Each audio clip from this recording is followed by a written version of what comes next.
Yeah, you're live. Welcome to the Freeborn Podcast. We are here with a very good friend of mine. Ever since we started the podcast, she's been begging and begging and begging to come on. And it got embarrassing. It got to where I'm joking. That's a liar! No, the truth is I begged. See, the begging was I begged and begged and begged. You cannot believe I don't know why. what I do for my audience of 3 people. Every single one of you 3 should appreciate what I had to do to get her to come on. You had to get my daughter on. You have no idea to what levels I stooped to get this to happen. I'm very happy. I know. I hope you won't be disappointed. No. I'm very happy. So we have Lynda Pemberton, who is Mikayla's mom. So if you didn't watch last week's podcast with Mikayla Lundgren, I would encourage you to watch that. I thought it was a very good one. And we talked a lot about her problems with addiction and how she's come out of that and the life she has now in Christ. And so I thought that was real good. So we wanted to get Lynda to come on and talk about it from the perspective of her parents. Yeah. And explore that a little bit. So I'm so happy you're here. It took forever to get here. I had to make her promise, though, not to argue. All she wants to do is argue with me about everything. Isn't that right? Yeah, Just agree. Yeah. Because if you don't agree, then you're proving my point. Wesley tells me I do need to do that. He goes, you do need to argue with him. Oh, the whole family's against me. I am joking. We have a great time. So, let's go a little bit over. There's more things I'm interested in with you. So you grew up. I mean, I don't know. You didn't grow up, but you lived in Guatemala, right? Yes, for a little time. Yeah, your dad was a missionary there, right? Mm-hmm. How long were you there? 3 years. Oh wow, how old were you at that time? 3 to 6. 3 to 6. And did you know Spanish at that time? Well, I learned just un poquito. That's what I tell everybody. But you didn't know it at the time. A little. A little. Okay. I mean, we had a maid she would try to teach me Spanish and try to learn English. Probably not really from me. I hope not. Exactly. But most of it just went to the wayside by the time we got back. Right. At that age. So. Well, I learned when we moved to Mexico, I was 8 when we first moved to Mexico. And then we moved back to the States because of farming and that kind of stuff. My dad had things he had to take care of, but we moved back to the States for like 2 years when I was 12 maybe. And when we moved back, I had to relearn everything. Yeah, I'm surprised about that. Yeah, I completely forgot Spanish in 2 years at that age.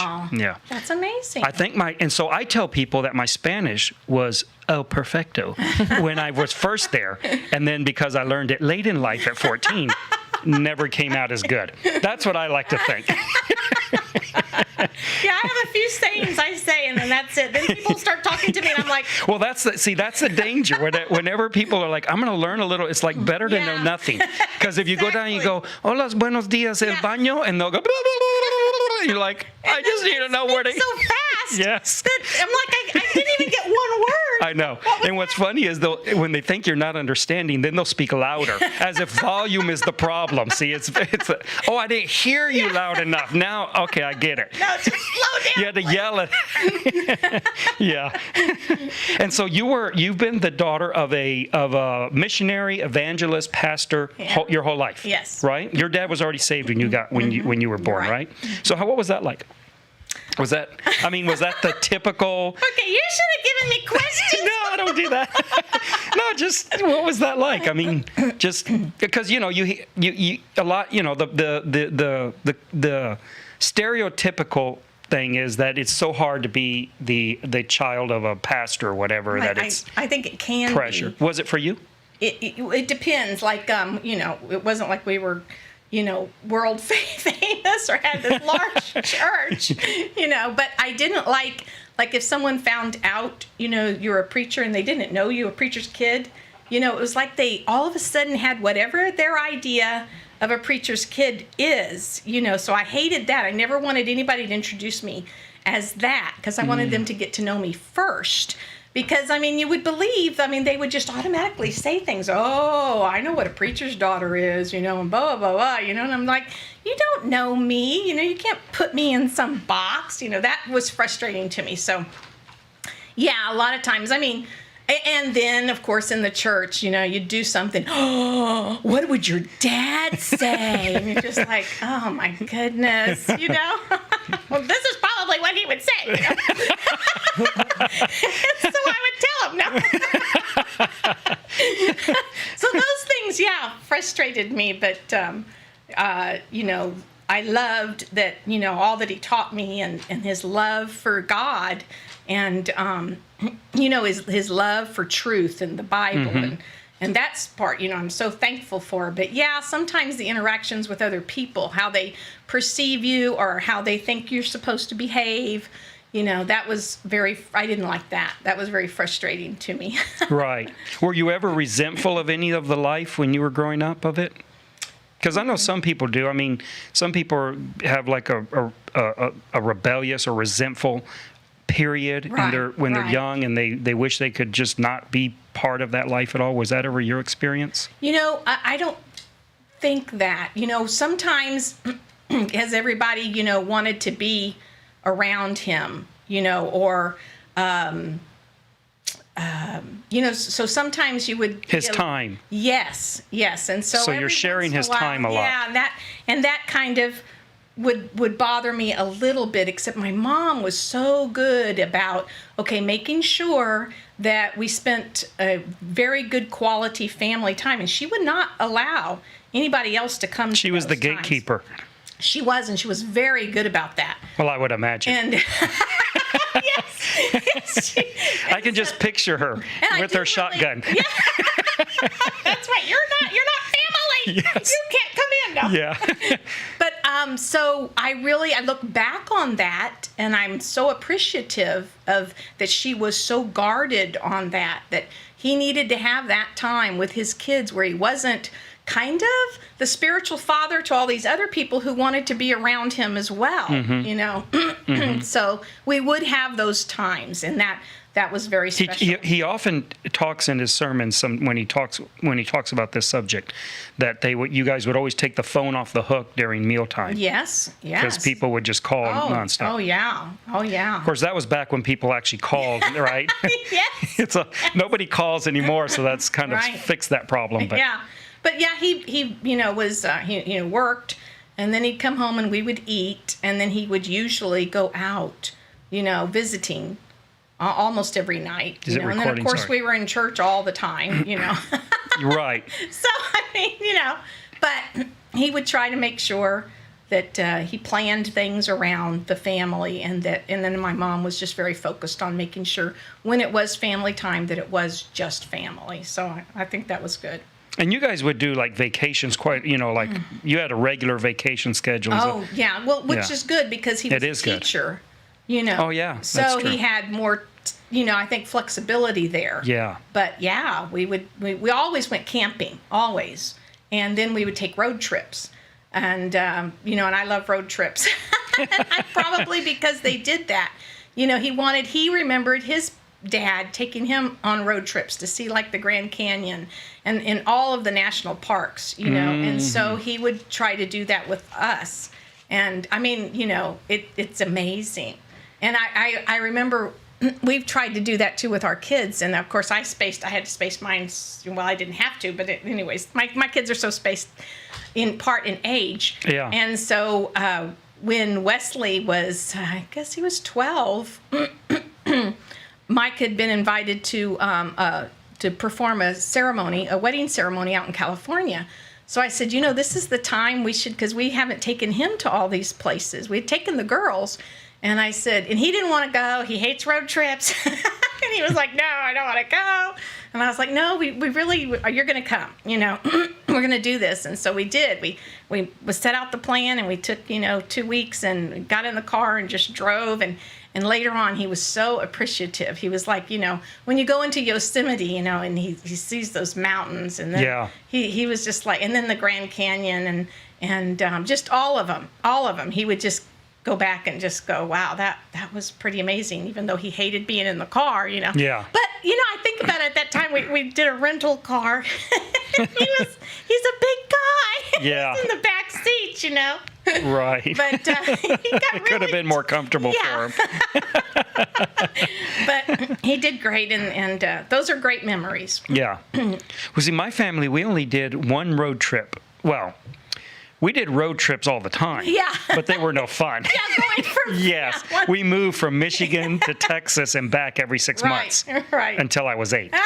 My dad farmed in Michigan in the summer. Yeah. And built houses in the winter in Houston. So we drove back and forth every Right. 6 months. Right. So we did a lot of road trips. Yes. But we did one like that kind. Yeah. And yeah. My dad borrowed a mobile home. Oh, cool. And we spent like maybe a month or more. Oh, that's great. Just driving around the West. Oh, cool. Yeah, the whole West, all the way through California. Everything, We didn't get to Yellowstone. They had fires or something. Oh, yeah, at that that's time. probably true. Yeah, so we weren't able to go there, but we went everywhere else basically. Wow. Yeah. Wow. We did get to Yeah. take the girls to Yellowstone. Wesley hadn't been there, but it was right after the fires. Yeah. So, I mean, it still was pretty cool, but I felt bad that they didn't really get to see it Yeah. in its glory. And of course, it probably won't ever be that way again in our lifetime. Probably for not. all those trees to. Yeah. So. Yeah. But. Yeah, Terry's always trying to get me to go. I hate road trips too. Oh. To me, it's love like them. I have a computer and you can see all the pictures. And you don't have to leave the house, which to me is great. So, Now, yeah. see, I love road trips. Mike loves road trips. We put in like a Jack Reacher, story, and What does that mean? well, like an audio. Oh, okay. I was gonna say, I thought maybe you guys were enacting it or something. I'm like, Sorry. I'm like, what? Well, because Right, you'll put an audiobook in, Yes. you mean? Oh, okay. Yes, and that really helps. I was trying to picture Mike as Jack Reacher. We get in fights and skirmishes wherever we can. Okay, so you like listen to audiobooks while you're doing. I know you did one recently where you guys went to all the foreign yeah, that was cities so in much Texas. fun. In Texas, right? Yes, it was. Paris, It's Texas, London, Texas. That's yeah. right. Everywhere, Egypt. I mean, it was amazing how many there are. Yeah, that is interesting. That was a blast. That was so much fun. Well, there's Berlin right up the road from here. That's right. That's right. We didn't put that one on. It was our 35th wedding. Well, it's not much to look at. I think there's an old bookstore that you could probably. There were a few of those, but it was really cool. We went Dublin, Texas, and I mean, I went through the map. Yeah, I followed you. I followed you on Facebook, so I feel like I went with you. It was so much fun.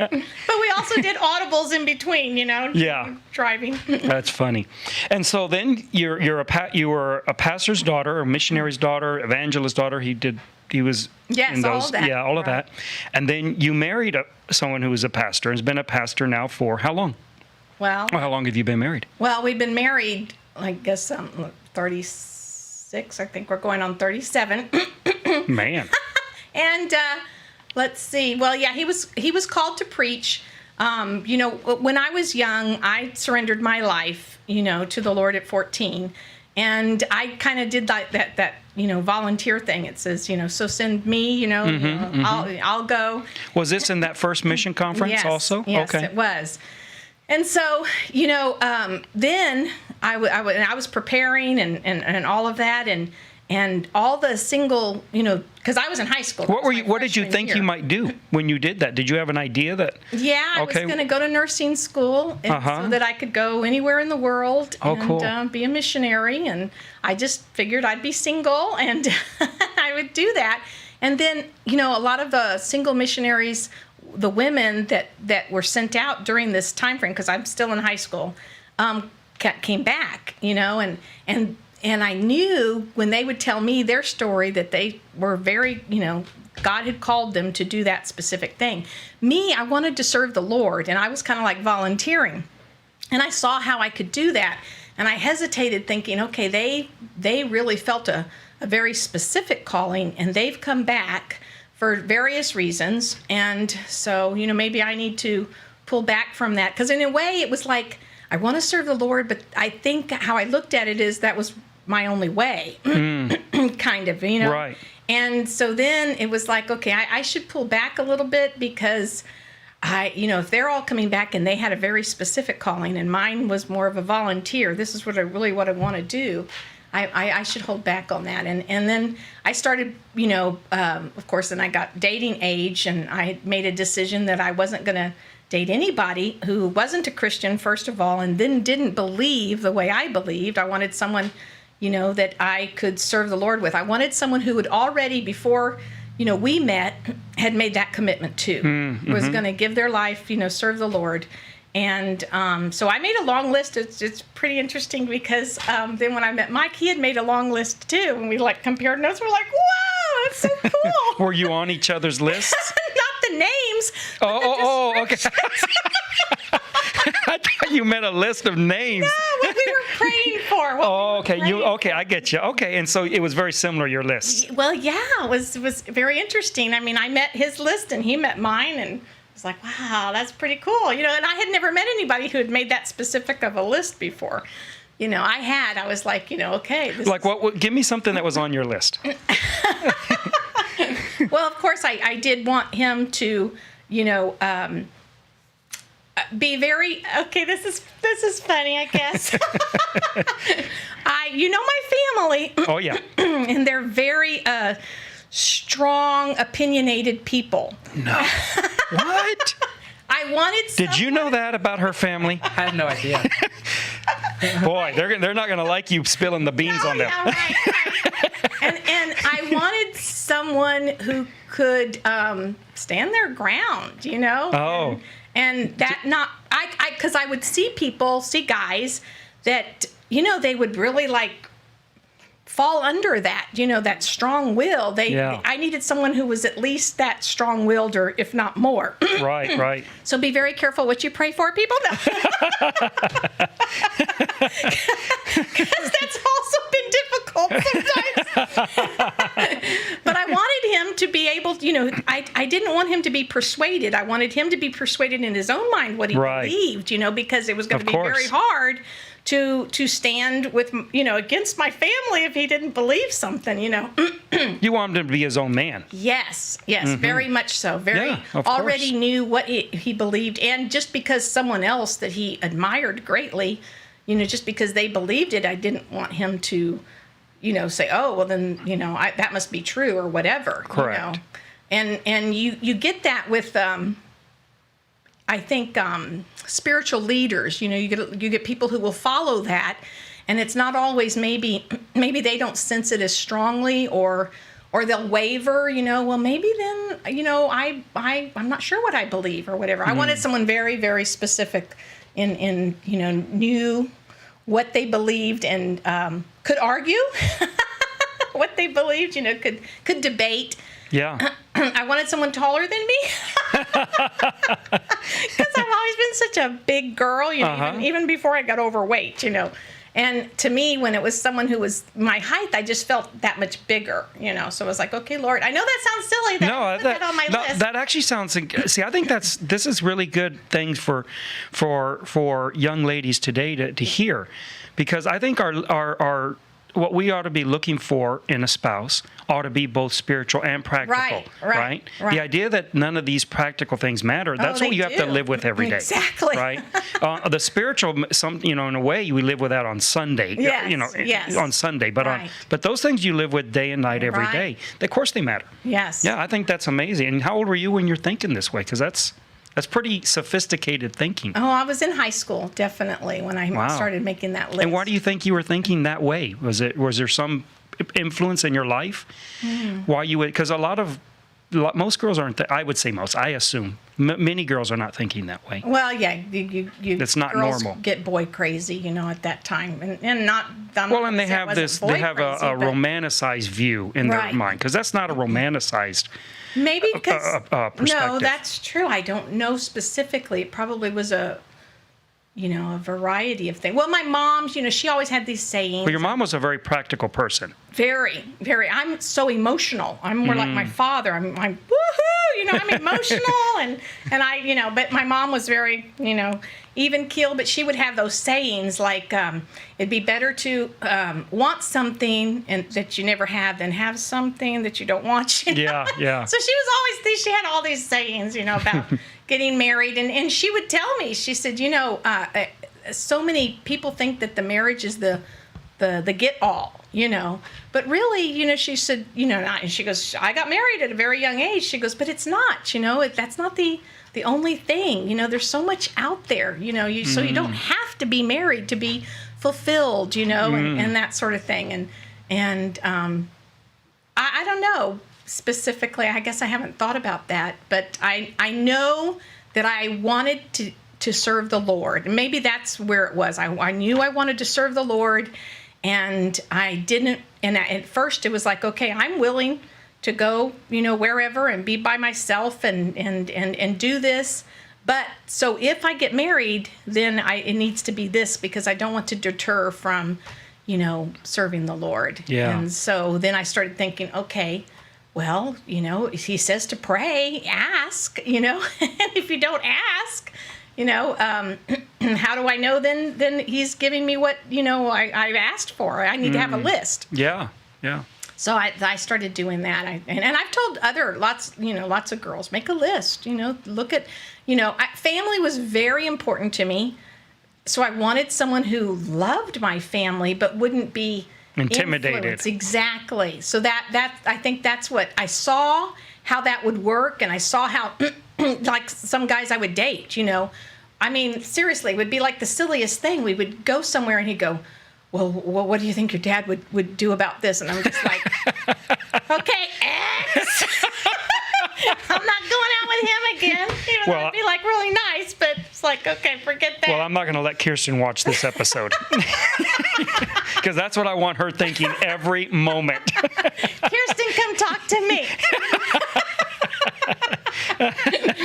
So, but yeah, I mean, I think maybe that's what started formulating it in my mind is, okay, families will always be important, but I want someone who... You wanted to have your own family too. Yes, exactly. Mm-hmm. Yeah, not, follow a cult or something. Yeah. Where I had a part in, what we did and how we influenced. So when your husband, Mike, when he became a pastor in the church, what did you think of that? Well, was that was it momentous in your life? I mean, was that something you remember, or is it just sort of? When I met him, he said, "I'm called to be a preacher. I know that," and so it wasn't like I didn't know what unexpected. I was getting into. Mm-hmm. So no, I think it was probably good because I understood where that comes from, and living that life. Mm-hmm. So I mean, it wasn't like and I knew that was he said he was called, to do that. And then when he became that position, no, I didn't think that I was, I don't think it was momentous. It was like, it was expected step. Yes, you were okay. It was like, okay, that's the way I remember it. Was like, okay, and then, cool. Then you guys then moved to. He was a pastor at Oaknall at the church at Oaknall for what, a couple years? About 5 years. Oh, was it that long? I think so. I have to go back. I have to think through my memory on that. I was just assuming it was a couple years, but okay. No, and then you guys moved to Colorado, right? Yes, Colorado. And you guys started a church up there in Colorado, which was a small church. Yes. And how was that? Because as far as ministering in a very small church. Well, for you, how was that? Very difficult. That's hard. It's very hard. Well, see, I wasn't expecting all of this. I have all my notes. You deceived me. Okay, let me run. I gotta squeeze everything I can out of you because I don't know if I can subject myself to such humiliation of begging you to back on another time. No, after this you'll know. Okay, why was I wanting her to come on here? Well, the open meeting is really what distinguishes our church from so many others, and the New Testament principles and Mike was always saying, we need to see more of these, than just here. And so that was his vision, and I was like totally behind that. Wow, yes, definitely. Let's do that. It lined up with your original view of desire to be a missionary. Yes, exactly. It was like, okay, cool. This is great, but it's very discouraging work,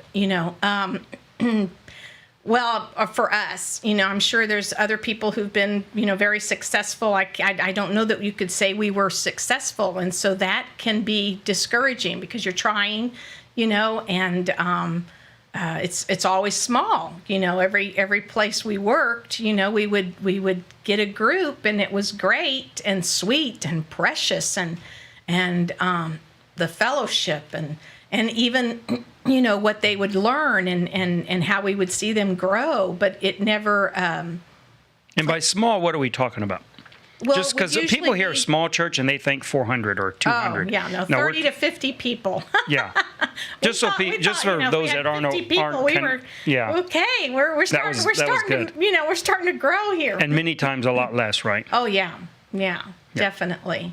And never, I think, was hard for anybody to really see that vision the way we saw it as trying, the way the open meeting is and the way the multiple, eldership and the New Testament church, it's that body of Christ. You don't need just one person speaking, and you need everybody, and everybody has a gift, and that's why, like, when I saw that thing with Francis Chan, I was like, wow, that's so cool. He sees it, and he's been effective in replicating that, and I'm like, wow, it is very amazing, his story on that. But we really weren't, able to do that. We tried. We're always, that's one thing. He has Mike. That was something else too on my list, because my family, they're very talented and they know how to do everything. It seems like, I wanted somebody. I wanted them to know what to do too. Right.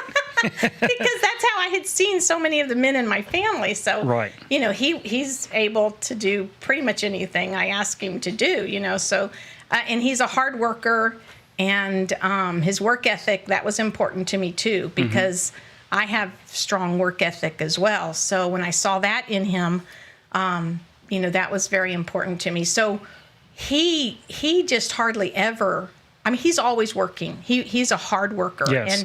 and he's the same in his ministry. He puts a lot of time and a lot of effort in that, and so that would be discouraging because we put so much time and so much effort, and it just didn't seem like it caught on. We had sweet church. The churches were just precious people. And you helped a lot of people. Well, we did. I hope. I think so.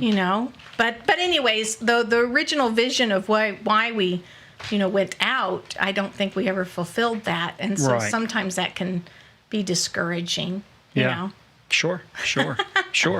And so, how do you? Because it wasn't just a little while. You guys did that for. Well, we were in Colorado for almost 15 years. And then you went to Florida? Went to Florida, and we're there for about 7 years. So you're looking at 22, 25 years maybe of working in small churches of that way. And so how do you, that would seem like it could be very discouraging, like you say. So how do you cope with that? You yourself. I don't mean him or others. I just mean you. You're from your personal experience. Mike says I'm more of a pessimist. I think I'm a realist. That's what all pessimists say. Yes, and he says that too. Because he thinks he's an optimist, and I think you're unreal. Yeah, you're an unrealist.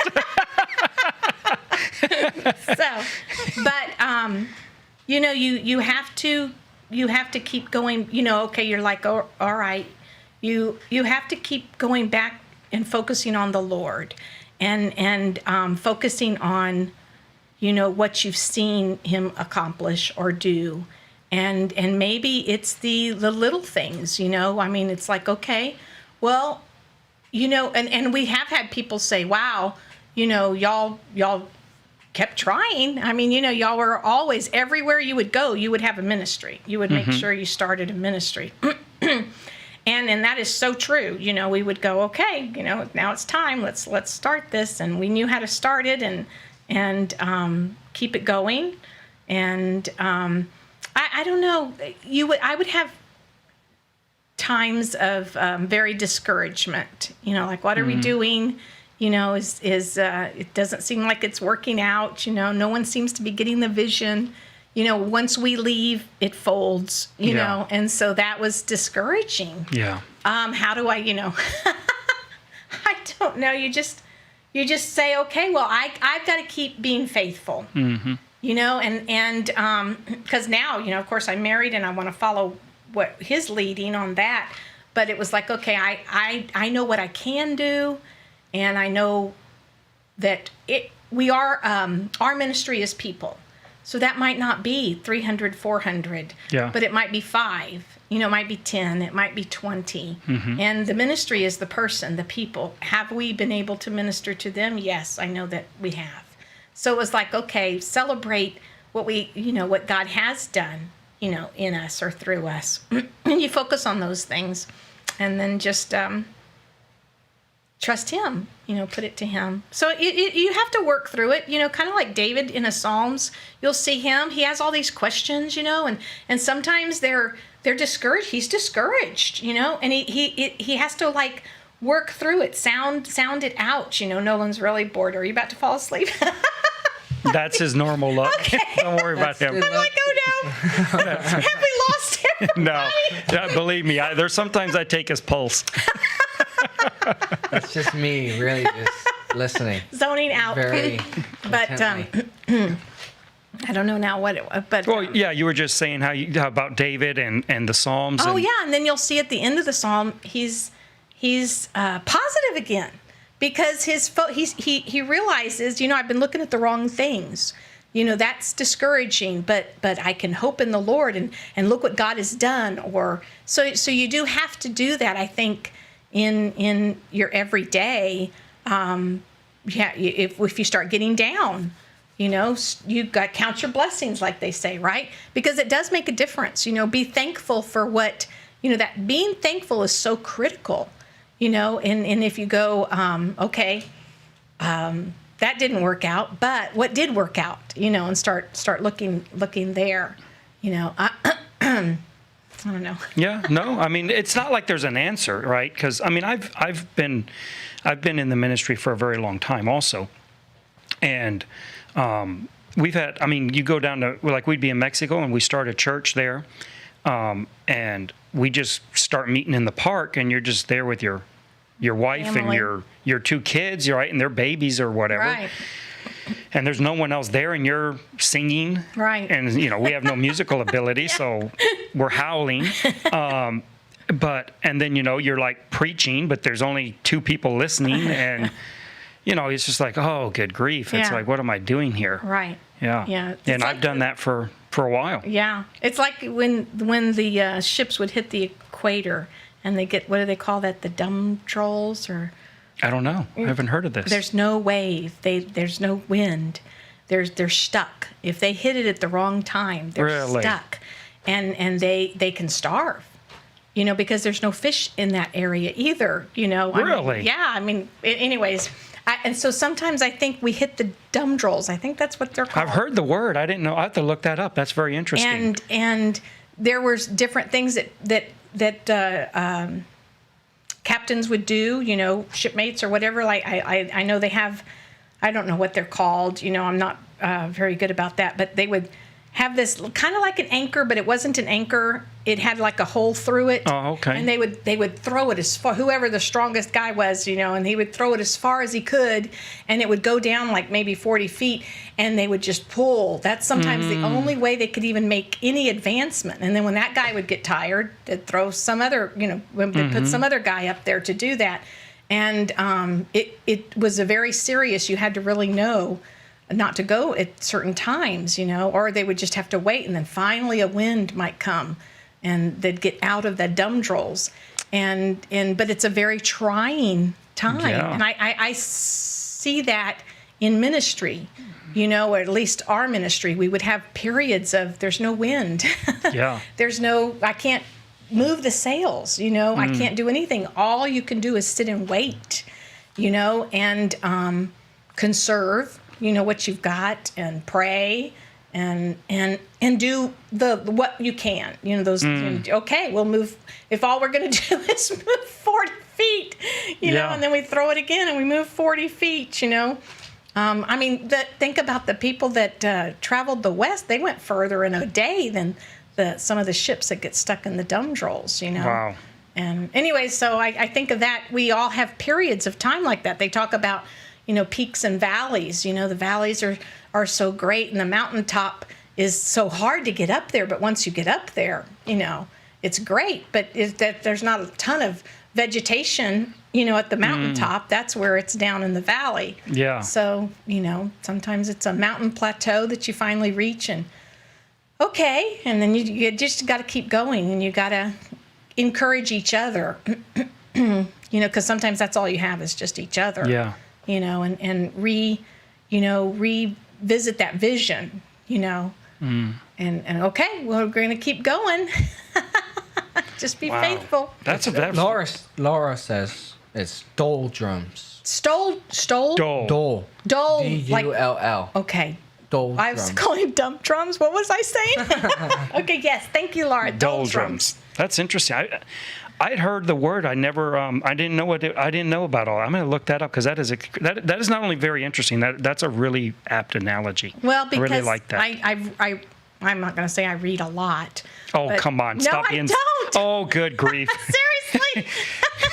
Okay. But I have read things. I love historical. I don't really like to read, a lot of novels and stuff, even though, like, when we're on trips, we listen to Jack Reacher and things like that. But I do love... You love the historical stuff. Well, people who've gone through, tragedy and come through the other side, okay. I love to read and listen to missionary tales and some of the things that have happened to them and what they've done. But then I do a lot of historical figures, just tons. And you're going to come across almost every, ship has gotten stuck in the doldrums, at one time or another. So when you're in the ministry, and it's these small churches, how difficult is that for your children at this time? Our kids were great. They never complained. They loved it. They were a part of it. I worried for them, Mikayla they were all three have been really good about it, and they shared our vision. They would have our enthusiasm about it, and that's such a blessing. Yeah. But like Mikayla, because we were in Florida when she would have been, became a teenager and stuff. And of course, like almost any other girl, she was boy crazy, and she would talk to me, about that. And because I would say, well, she would say, because there's nobody. Yeah, there's no boys in the church. No one in the church. Not even cousins. Exactly.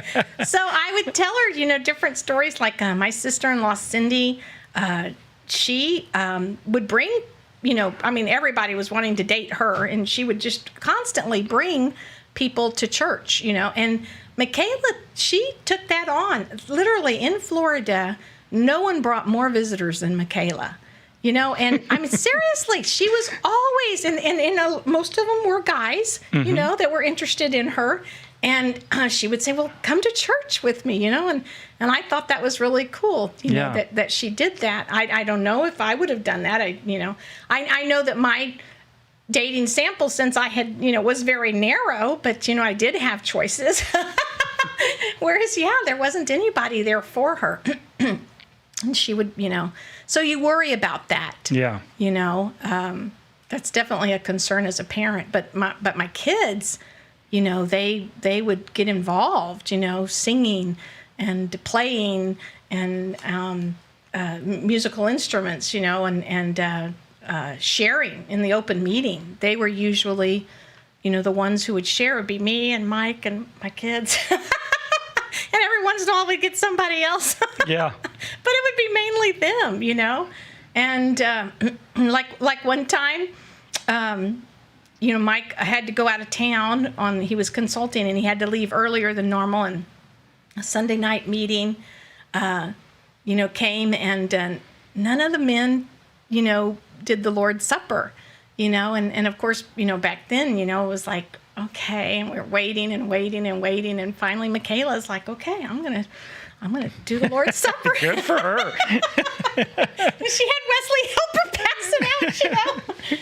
I was, okay, praise God. And Mike's like, well, how did it go? I'm like, Mikayla led. She led out in the Lord's Supper, and Wesley helped, and that kind of thing. When me and Bill your brother were deported from Mexico. It was right. It was when we were deported. Yes, yeah, and then I don't know how. Well, I wasn't there. Okay. Yeah. So I'm not sure you were actually there. It's kind of like how I'm now. My whole life is a blur. Nothing really goes through. My body's here. My head is somewhere else. They had just gotten deported, and it was the Wednesday night. Maybe right after. We stopped meeting in the park because we were worried they were going to take John too. Right. Which we all suspect John called the cops. Yeah. John was on the phone is how I remember it. And then the next thing you know, we're being hauled off and not him. So I don't know. I'm not saying anything. I'm just saying. So that Wednesday night, that was Sunday morning they got. So that the next Wednesday night we met at, I don't know, Debbie's house at the time. And so then it was just John. And so John said, why don't you and Cole lead out the Lord's Supper? And so, Cole did it, and Cole's real good. So he did it real good. So then he did the bread, and so I did the juice. Right. And so I passed out the juice. I had no idea what to say. I know people say things before they... But he never actually listened to anything. So then he wasn't paying attention. No. I was never there. So I had the cup, and everybody's just waiting for me to say something. So I was like, drink. That was just like, drink. Drink. That's funny. Yeah. I grew up, in a lot of smaller churches too. So they have so many stories of me. Mostly me. They don't have any other stories of Cole or Kirsten doing goofy stuff in the open meeting. Me, I would stand up and go, yeah, I don't know. And sit back down. I completely forgot what I was going to say, so I just sit back down. I've had times where, that verse in Matthew where it says, he'll take up your yoke, and because, how's it go? Learn of me. Lowly. I'm lowly of heart. Yes. Well, I read that as lonely. So I had a whole message on about being lonely. About Christ being lonely. So, and that we need to make sure he's not lonely. And that was only like 2 years ago. That was last Sunday. So I have and it doesn't really matter. It wasn't like there's a lot of people, and I'm not sure most people actually understood me. So, my Spanish wasn't that great. They should stop giving you a hard time. No, I know we got great stories like that, right? When we lived in Colorado Springs, we lived really close to this place called Garden of the Gods, and we would drive by it all the time. And Mikayla, little bitty, she'd go, oh, when she saw it, there's Garden of Jesus. She wouldn't say Garden of the Gods. She would say, and I had never said anything to her, but that's Garden of Jesus. So cute. Oh man, yeah. That's hilarious when That's so funny when kids get in there. Family, yes. Trying to do it. Yeah, when they're trying to be involved in the ministry. So then Mikayla, trying to tie now into where her story picked up last week. So she says that she's in college, and she starts taking meth, smoking meth, and then of course that spirals her pretty quickly. Oh, yeah. Pretty quickly, yeah, into that. When were you aware that that was happening? Well, see, she had been very sickly, and earlier on, we suspected, but you didn't want to.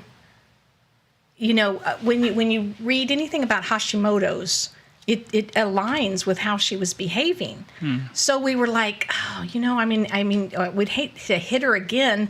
You know, she's going through so much, and then if we accuse her of, you know, we want you to take a drug test, you know, and here she's, because when you read Hashimoto's, I mean, they have, you know, Dr. Jekyll and Mr. Hyde, and they have these explosive, you know, moments, and they're suicidal, and they're, you know, just everything, and you're, so, okay, maybe this is the Hashimoto's, you know, speaking, and when she was first diagnosed, I had never heard of that before. And, you know, we did all our research that we could, and we tried to help her as much as we could. And you'd get conflicting things, you know, like, I mean, oh, this is the diet. You should avoid strawberries. And then we'd read somewhere else, oh, make sure you eat strawberries. You know, I mean, it's kind of like today, you know, wear a mask, don't wear a mask, you know. So, yeah. You know, and it was, we were just, we were at a loss on how to help her in so much of it. And she was, we just felt like she was in such a vulnerable state that we would look at it and go, do you think, you know, me and Mike would talk about it, do you think she's on drugs? Because that sure seems like, and you know, we know she's in so much pain, and we know she's really struggling, but we were afraid that might push her over the edge if we like tried to do an intervention. I mean, you know, so many people, they've tried that doesn't work, you know, or it's caused, you know, more problems. And, you know, Mike bought this drug testing kit, and it's, I think, still on his desk at the top, because he kept saying, you know, I think I should, you know, we should test her, you know, and then she would be, you know, like I said, it's Dr. Jekyll and Mr. Hyde, and then she would be this sweet, you know, normal person, you know, and it was definitely progressing, and there was definitely, but she had this other thing that she was dealing with, and so we wanted to believe her, you know. I think he asked her, you know, a couple of times, like, to, you know, are you doing okay? You know, are you taking anything? You know, and she would get very defensive about that, and so we would try, you know, okay. He just was I know he was very concerned that might push her over. He knew that, you know, she had those suicidal tendencies, and he did not want to, you know, she was telling us that she was fine, and that she wasn't taking anything. And so he wanted to believe her. And she's how old at this time? You know, that there's... Well, she's in college. Yeah, I would say 20... So she's an adult at this time, living at home. Definitely when she was going to college, and she was an adult living at home. Which is important to put this in context of how you're dealing with her, because you're not dealing with a child. Exactly. You're dealing with an adult. You're trying to give them leeway. You're trying to believe them. You know, it wasn't like she was slowly withdrawing. But again, when you read what some people have to deal with Hashimoto's, it's not that's typical. I mean, because we would ask, you know, different people, okay, we're seeing this, we're, you know, these outrageous behavior, and I said, you know, everything I've known about drug addiction, that happens, but, you know, and they would say, well, it also is a symptom of Hashimoto's, you know, so we're like, you know, and we knew that she was trying to self-medicate in other ways, because, I mean, literally, it seemed like every part of our spending money was spent on, you know, especially in that 1 year. You know, if you looked at our medical bills that year, I mean, we had insurance, but I mean, we were constantly going to the doctor, constantly trying, you know, something new, getting tests run. It was just incredible. We look back, and she had mono. So she was sick, when she was working, okay, let me go back a little bit.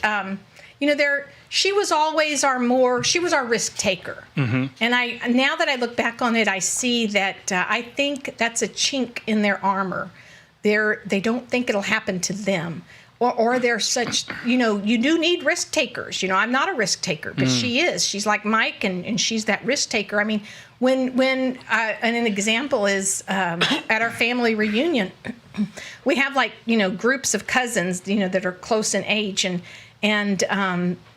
there's like spaces, between, and the group that she was with, she's so much younger than them, and we were trying to get them to jump off the cliff. Okay, y'all jump off the cliff. And it was her older sister and Stephen and Lena and I'm not really paying it. I'm trying to encourage CJ to jump off the cliff, and all of them are looking and hesitating, and then all of a sudden Mikayla just runs out from behind them. She's 4 years old and jumps off this cliff.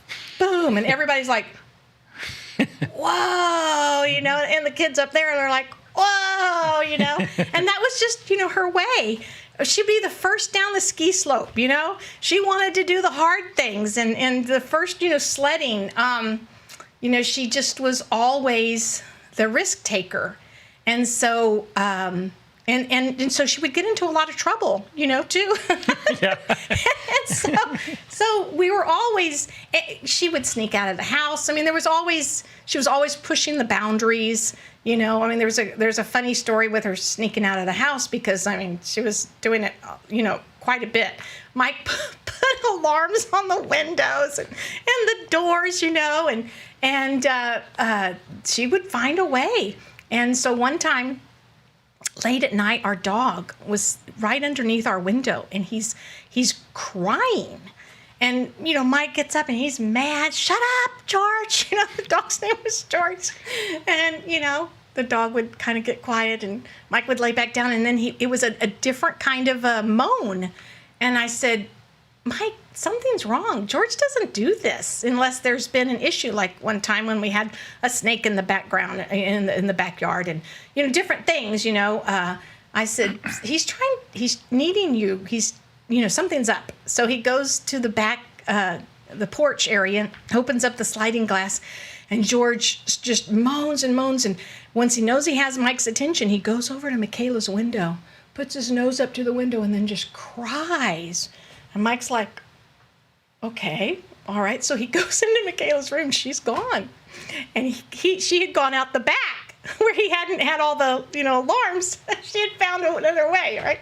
But George knew she was where she wasn't supposed to be. So he goes back and he goes, good, George, where is she?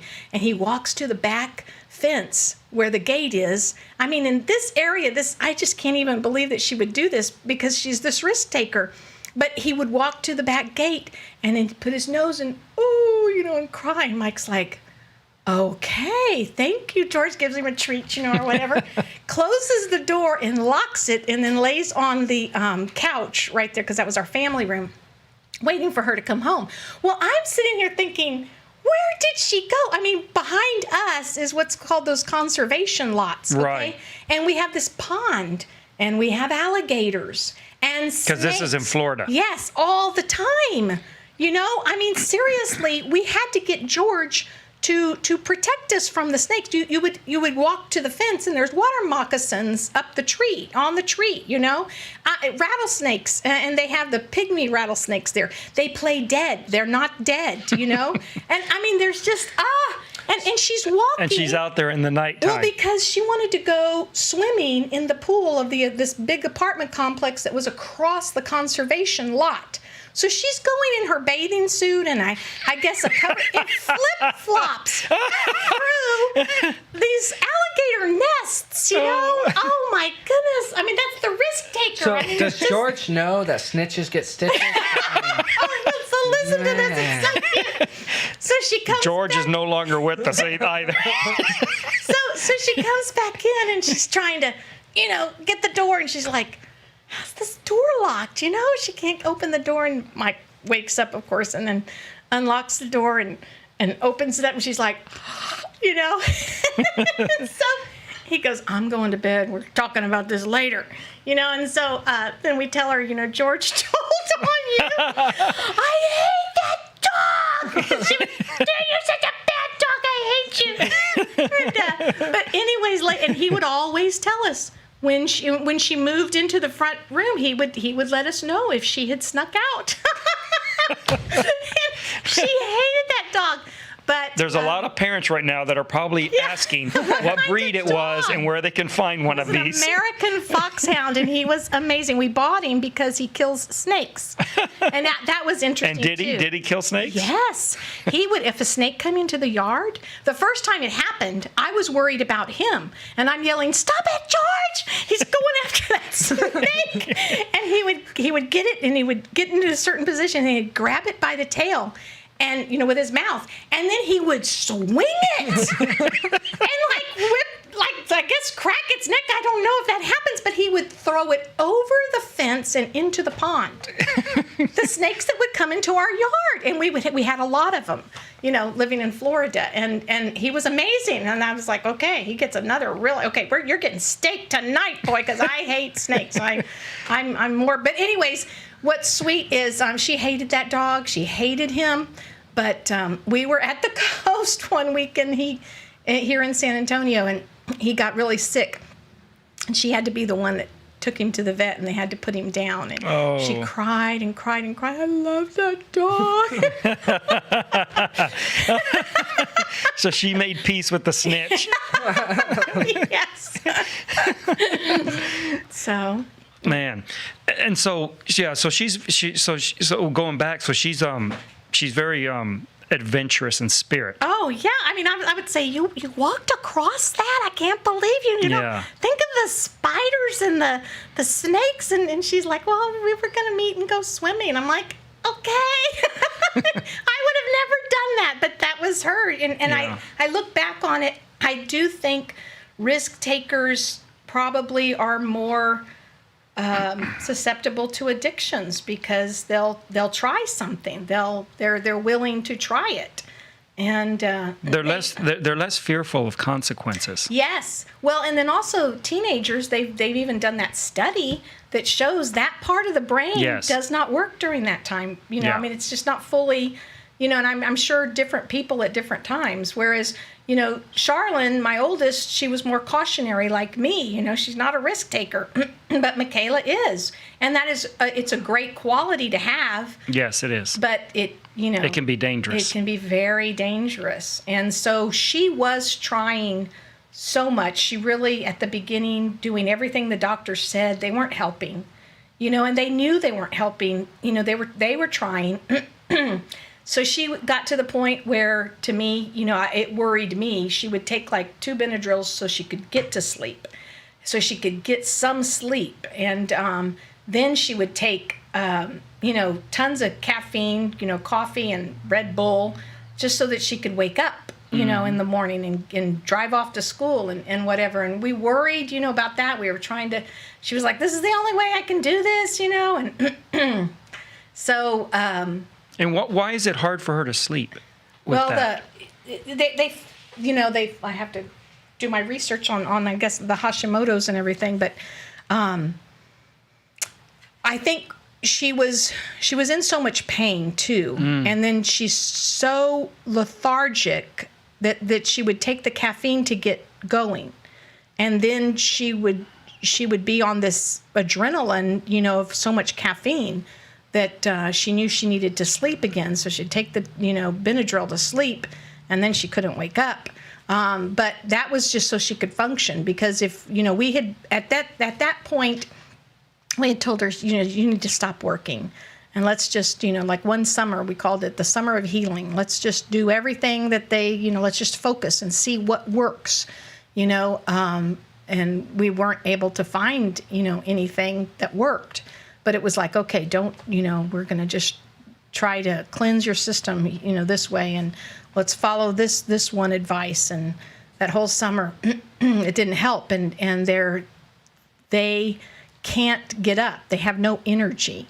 And so she was doing that when school started up again to where she could get going. And then she was on so much that she would take the other to finally go to sleep, because she could just lay down and go to sleep.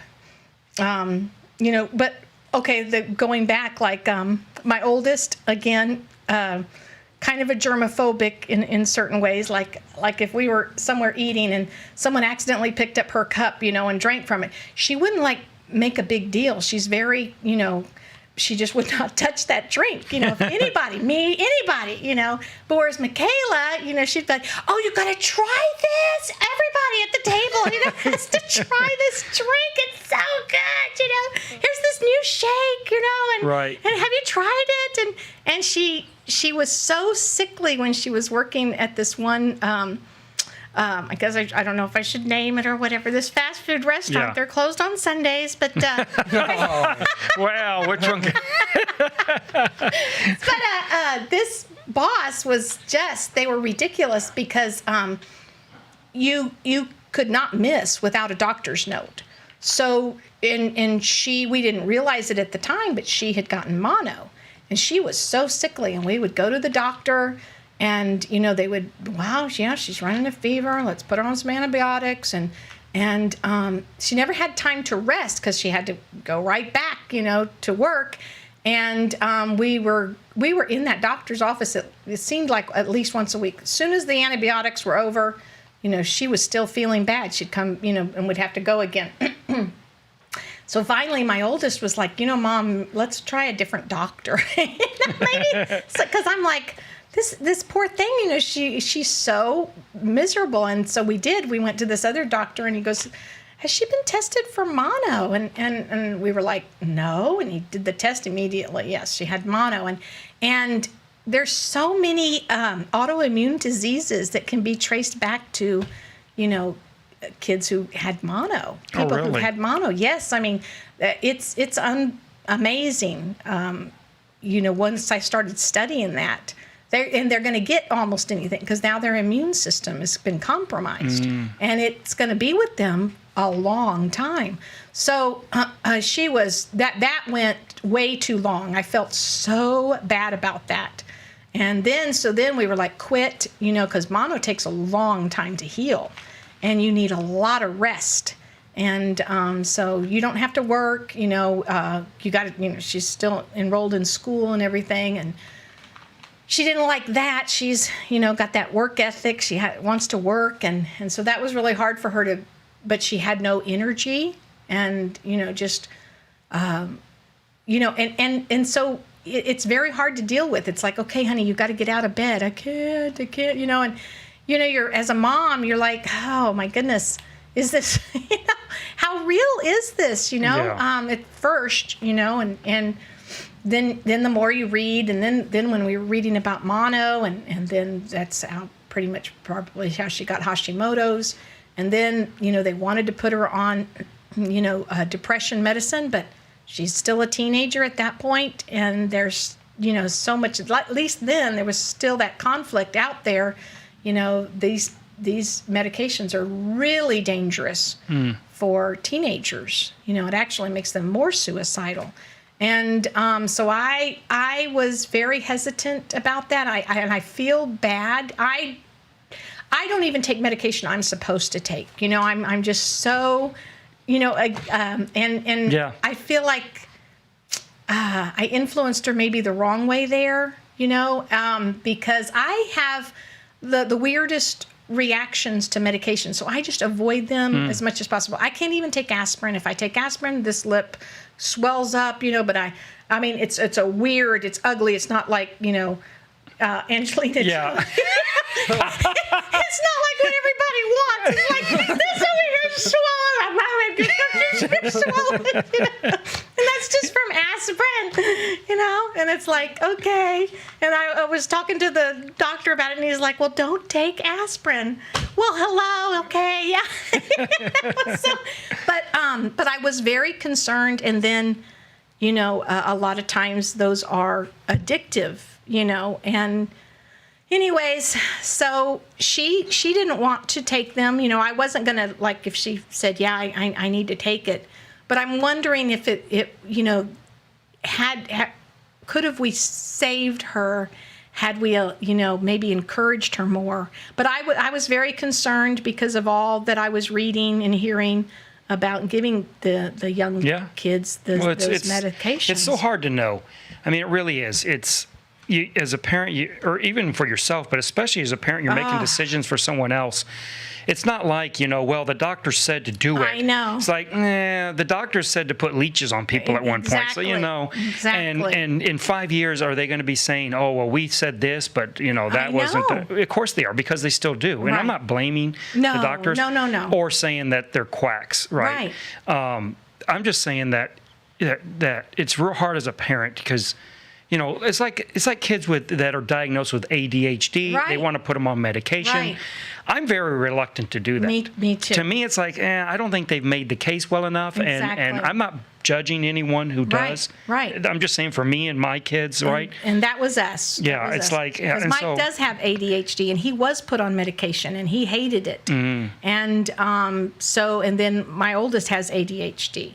And they put her on medication, and she wanted to go off of it, after a while. And so, we've kind of the same way. It's just hard to know. You're making decisions. It's easier when you're making decisions for yourself. Yes. Yeah. Well, I mean, just like, I understand, I did vaccinate all my kids, but I know that some people, they give you that sheet of paper, and it says, all these things that could happen if you vaccinate this. And you're thinking, oh my goodness, where's the sheet of paper that happens when you don't? Give me that sheet. Let me compare these. Right. But they have to legally send you this piece of paper. And you're like, oh, Lord Jesus, please.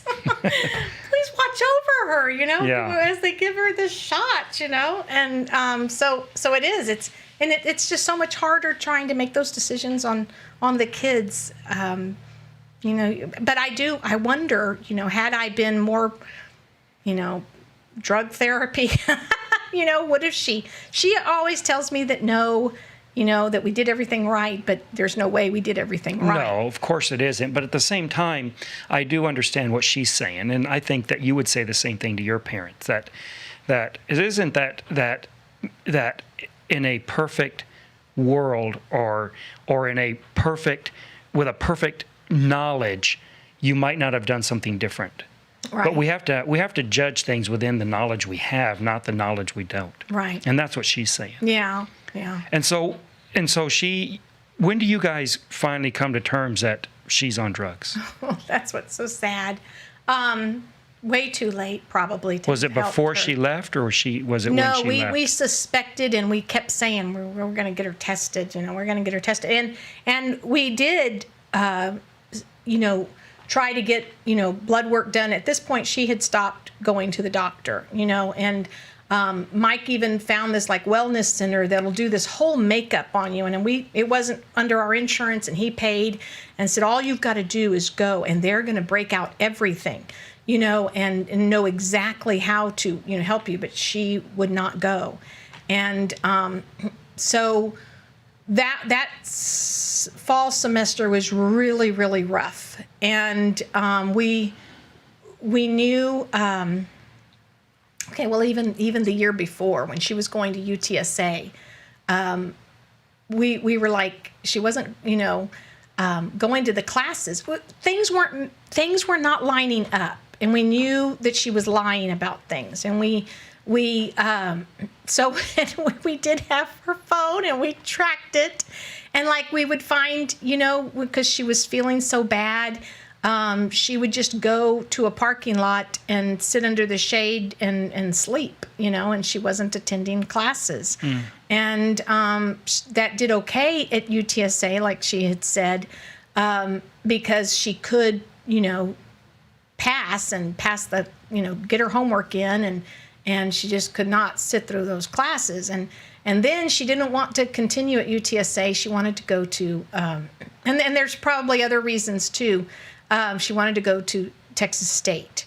And so at that time, we have always told our kids, yes, we whatever we want to pay for your college education. We don't want you to be in the position we were. We didn't have any help. He didn't get the GI Bill when he entered the Army. They had taken away the GI Bill when he went back. When he got out, they put it back in. I mean, it was all on us, and we did get student loans, to get through. And we were like, we don't want y'all to have student loans, so we're going to pay. You want to go to school, we'll pay, but what we can. Yeah. And so, she wanted to go to Texas State, and my dad had gone there, my brother had gone there, and he had commuted. And so I said, well, yeah, you could do that. But then again, like she said, she wasn't attending. Then she would tell us, well, because Dave was living out on this ranch in Seguin, and this, there was just a lot that wasn't making sense. So she would say, can I stay there on the weekends? Their daughter is off to school and such, and they have this extra room, and they've told me it's fine. And had she been like not an adult, I would have wanted to meet these people. Yeah. I would have, wanted to make sure we're not imposing, I was like, come on, I think that's a little, anyways, there was just so much that, she was withdrawing further and further from us. We weren't seeing her as much. She wouldn't, I wasn't feeling good, I'm not making it. And then she'd come into town for a little while, and then, I'm going to stay out at the ranch. It's just easier, to get to school, and we're like, oh, okay. And then when there was conflict. When she was here, there was conflict, and she wasn't going to church as much, and she was avoiding family things. And, it was breaking our hearts, and we were trying every way we knew how. I mean, and we tried all different things to try to get her back into the fold kind of thing, back engaged, but it wasn't happening. And that semester, she totaled her car. And at the end of that semester, she had totaled her car, and because you have to register in December. So I had already made the first payment for the spring semester. And she had, and it was they whatever the tuition is, you have 3 payments. You have to have it paid by a certain date. And so I was getting ready to make the next payment, and again, like I said, we had our suspicions, and things would just go over little things. It was just like, okay, I don't understand why she got so upset about that. But I mean, a big fight would ensue. And my sister, so she didn't have a car, and she was borrowing our car, and we're waiting for the insurance company to decide what they were going to do. We figured it would be totaled, and it was. But it was like 2 days after New Year's Day, and my sister, one of my sisters, has everybody on New Year's Day over, and she always asks everybody she tries to do something. She tries to buy everybody a little something, but she wants to know who's going to come. And so I wasn't making any of that plans. She sent out her text, and Mikayla, in fact, I was kind of surprised. Mikayla said, yeah, I'll be there, and I'm like, okay, because it's a group text. I'm thinking, wow, okay, this is good. She's going to be there. And she wasn't. She didn't show. And my sister's like, where is Mikayla? She said she was coming, and I know it was disappointing. And so I was like, oh, I'm sorry. I don't know. She says she's not feeling good. And so then she's riding with me, because my dad, we go over to his house. I clean his house, and she was going to help me. And he needed me to he had a rental car for some reason. I think he had a wreck too, and he was turning back the rental car, and he had said, well, when y'all get here, I have to have it back by such and such a time. I said, yeah, that's fine, Dad. We'll be there. So we're driving, and I remember every time I pass this intersection, I think of this, because we're in the middle of an intersection.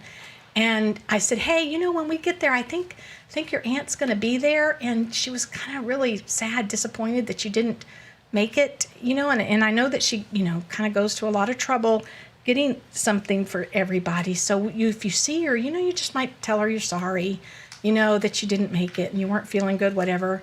And she just explodes. And she says, I will never be able to live up to your expectations. I hate you. I hate living here. I'm done. I'm gone. And we're in the middle of an intersection. She opens up the door and runs off. Well, I can't. I'm like in the middle of this intersection. And I'm like, oh my goodness, what? What's just happened? So I have to go through. I can't turn around for almost a quarter of a mile. It's a boulevard. And I had to go up and then turn around. And I think there was not even like a U-turn. I had to go into this neighborhood. By the time I get back there, I cannot find her. And then I'm driving everywhere. And then I see her going into this McDonald's. Oh, so I pull into the McDonald's. I call Mike. I go, okay, because we would have these blowout, things. And she would say, how much, she wanted to die and how much she hated us and things like that. And that's hard, Yeah. And so I called Mike and I go, I need prayer. I need you to pray because, I guess I pushed her. I pushed a button. And she says she's leaving us and she's moving out and she, she hates me. And he said, okay, I'll pray. And so I had seen that she'd went into the restroom, but I didn't want to go in and have some talk in the restroom with people there and everything. And so I thought, I'll just sit here and I'll wait for her to come out, and my dad calls, Lynda, I thought you were going to be, he doesn't know anything that's going on. I thought you were going to be here. I got to get this car, by such and such a time. And I'm like, shoot, well, maybe this will give her time to cool down. We weren't very far from the house. And so I shouldn't have done this either. But I call my oldest, who was working nights. Thank you. I call am I looking really funny? No, you're looking fine.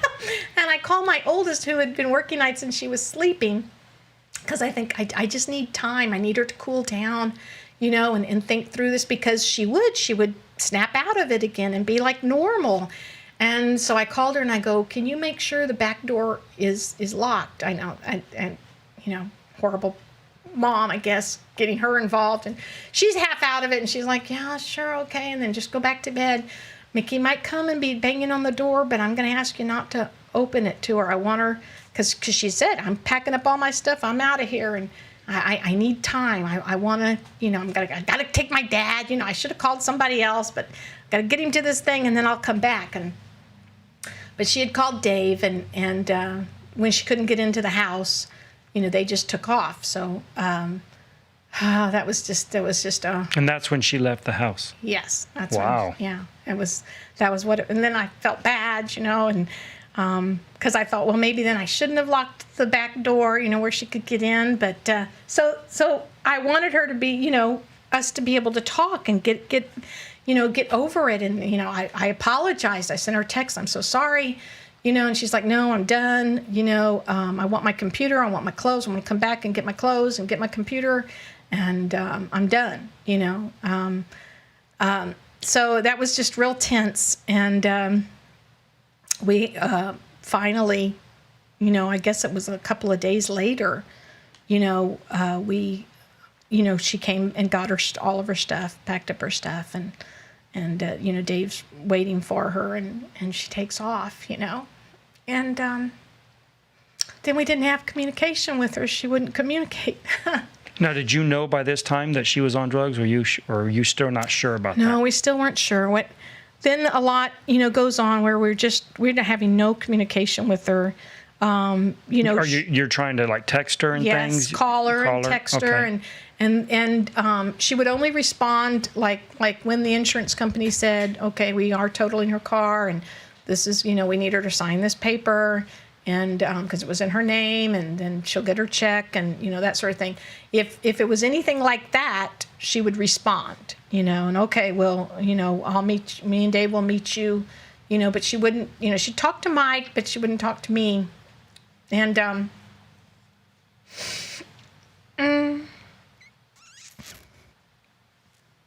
so later on, so time goes by, I start having health problems because my heart was broken. And I guess I didn't realize it at the time, but my blood pressure was just going up and going up and going up, and lots of other things were happening. And we met her for dinner and gave her the check, and that would have been maybe the end of January. And so then I'm like, okay, I've got to, you need to tell me what to do. Are you going to get another car? I mean, you're on our insurance policy. And she just wouldn't respond. And then all of a sudden, out of the blue, I'm thinking it was March or April, she calls and says, Mom, I found a truck. You know how much I love trucks, and I got a truck. And I'm like, wow, that's awesome. She needed something, and I can't remember what it was. It wasn't money, but she wanted Dad, Mike, to help her with, a question she had about it. And so at that point, we were, anything. This was a lifeline. Mike goes, hey, how about I meet you, and I'll do, let's meet, and he goes, I'd like to buy you that part, or whatever. And so she did. She met us over in this gas station, and he showed her, a couple of things, and he told me what to go get, and I went up to the auto parts store, and she was with this other guy. Dave wasn't with her at that time. And I'm thinking, okay, who is this guy? Yeah. And he seemed like a nice guy, but to me, he looked druggy. He just looked like a drug addict. And so I say, hey, are you hungry? Are y'all hungry? Can we get y'all something to eat, to drink? No. But she goes, I wouldn't mind a Big Red. And I'm like, okay. So Mike's talking to him and talking about the truck and everything, and he's trying to help him. And anyways, and I had gone up and gotten the part, and so I'm talking to her, and I'm trying to be very careful. I said, so, who is this guy? Are you still with David? And she's like, no. And I'm like, okay. And he's just a friend. He's just a friend. He's helping me out. And I'm like, oh, okay, cool. And I don't even remember his name right now. So then another time, she, that ended, and they left, and we went home, and we were like, okay, we think that kind of went well, and when there wasn't a fight, and, we, conferred our love, and she was very sweet to us, and that sort of thing. And then the battery ran out. They were somewhere and so she called. This was like another couple of weeks later. I'm thinking she called. You hadn't heard from her since then? No. We would not, I would try, How often would you try to contact her? Oh, pretty often, but I changed my tactics, because it was, I'm not sure I was very good, because I would say, okay, you have got to tell me, I'm going to take you off the insurance policy. I have to take you off the insurance policy, because if you have a wreck and, you're jeopardy, I'm not saying my messages were Yeah. I have to make these decisions. Mikayla, I don't want to make these decisions, but you've got to give me something, what's going on. And like the phone, at first then I was like, no, we're not going to. You thought about canceling the phone? Yes. I mean, we canceled her gas cards. I mean, because she hadn't been working, and we were paying, for everything. And so, and I'm telling her, okay, the insurance, and it was so sweet. I called the insurance company, and I'm like, listen, I have no clue what's going on. I don't know, whether she has insurance, Once she told me that she had gotten this truck, then I'm like, okay, I've got to take you off the policy. I don't know what's going on, and I can't put them in that position. And so I called the insurance company, and then I end up, bawling. And it's so sweet. The lady goes, she said, I did that with my mom. It's just so interesting how the Lord put these different people. Mm-hmm. And she goes, she's going to come back. Don't you worry. I'm going to take her off, just like you asked. But it's okay. She'll come back. I promise. And I'm crying. Okay, thank you. So, real quick. Yeah, sorry.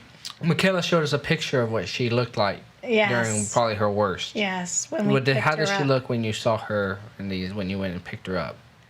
Were you concerned in the way she looked? Oh yeah, or? she didn't look as bad as she looked when we picked her up from jail, but she definitely, yeah, and she was smoking. We knew she had been smoking a long time, and we knew that she had experimented with marijuana, and so we knew that, and she had lost a lot of weight with Hashimoto's because it does that. So she didn't look too different when we saw her that time, from what she was already. She was already pretty thin, but not, anorexic. She was, she wasn't fat, and she didn't. I'm not gonna say she looked healthy, but she didn't look like that. She wasn't there yet. And so then what happened was they called, I think the battery went out or something, and they needed to tow. So we got in the car, and it was late. We went over and we towed them, which was really cool because Mike was like, yeah, whatever you want. We towed them back to his place. So now we knew where they were living, where she was living. And not that we were, going to be, but it was just, okay, we've got a lifeline, and she was more open to us, and she was telling me, oh yeah, I've got this job, I'm cleaning houses, and she was giving us, oh, that's great. So we found this place where she was living, and it's actually really close here. And so I told her, I go, well, Michael and Terry, I didn't know if she had ever been, I said, they're just literally almost right across the street. So if y'all, if you ever need anything, I'm sure they would help you. And she's like, oh yeah, okay, and then her birthday comes, oh no, there was something else that Mike had found, and so we drive over there again, another couple of weeks. We hadn't heard anything. We go over there a couple of weeks later, and an uncle comes out. And he says, oh, all the dogs are barking and you can't get onto the property. So the dogs are barking, and he comes out, and we see the truck, that we had helped with. But it's just parked on the side, looks like it's not running. And he says, yeah, we just wanted to kind of check on Mikayla and say hi to her and everything. He goes, oh, y'all are Mikayla's parents. I've heard so much about y'all, and it was always real positive, He goes, well, she's building fences down in Nixon on this ranch, she's stringing fence line. And I'm just like, okay, well, that's better than, yeah. You never know you hear so much about like the sex trade, and is she, well, yeah. and we would try to ping, her phone, and sometimes it would just be like in the middle of a field, and your heart would just go, is she dead? Yeah. Has she been thrown, where is she? What's going on? And so we were like, oh, okay, well, that's cool, So then a couple, you still, no word, and it's her birthday. So but now we know where she is, and we're gonna drop off a little, birthday present and give her some money, and because we usually do that on their birthday, give them some, because that's usually what they want. It's money. Yeah. So we drive to that place again because we're still not having any communication with her. And he comes out, this guy, I can't remember his name. He was very, very nice, a very nice guy. And he goes, she's not here anymore. She went back with Dave. And Mike then, at that point, he asked, he goes, does she do drugs? And he goes, yeah, she's addicted to meth. And he goes, she was with me for a while because I got out. And she asked me to help her. And boy, that was just, our heart. Then it was confirmed. Yeah. And it wasn't just, it was meth. Oh, like one of the worst things, right? At least in my opinion, or what I knew. Yeah. So that would have been about her birthday, and we still, so he told us a little bit, and then he's the one that said, yeah, and I don't want it to sound bad because I love Dave, but he told us that Dave was the one that would get her, the drugs. And we didn't really know a lot of, too much about Dave at that point. So, of course, the mama bear, yeah. comes out, and I'm like, oh, okay, so it was him, but I look back on that now, and I remember I was at a loss at how to help her when she was going through that time. And he's a risk taker too, and so he was told by someone who had, ulterior motives, that, well, try this. This will help. This will help her. Well, yeah, because then, it did. And she said, that first time you feel great, but you can never get back to that. Yeah. Even though you keep trying. But I can remember how helpless I felt and how you want to do anything to help them get better, so I can see their thought process, in this.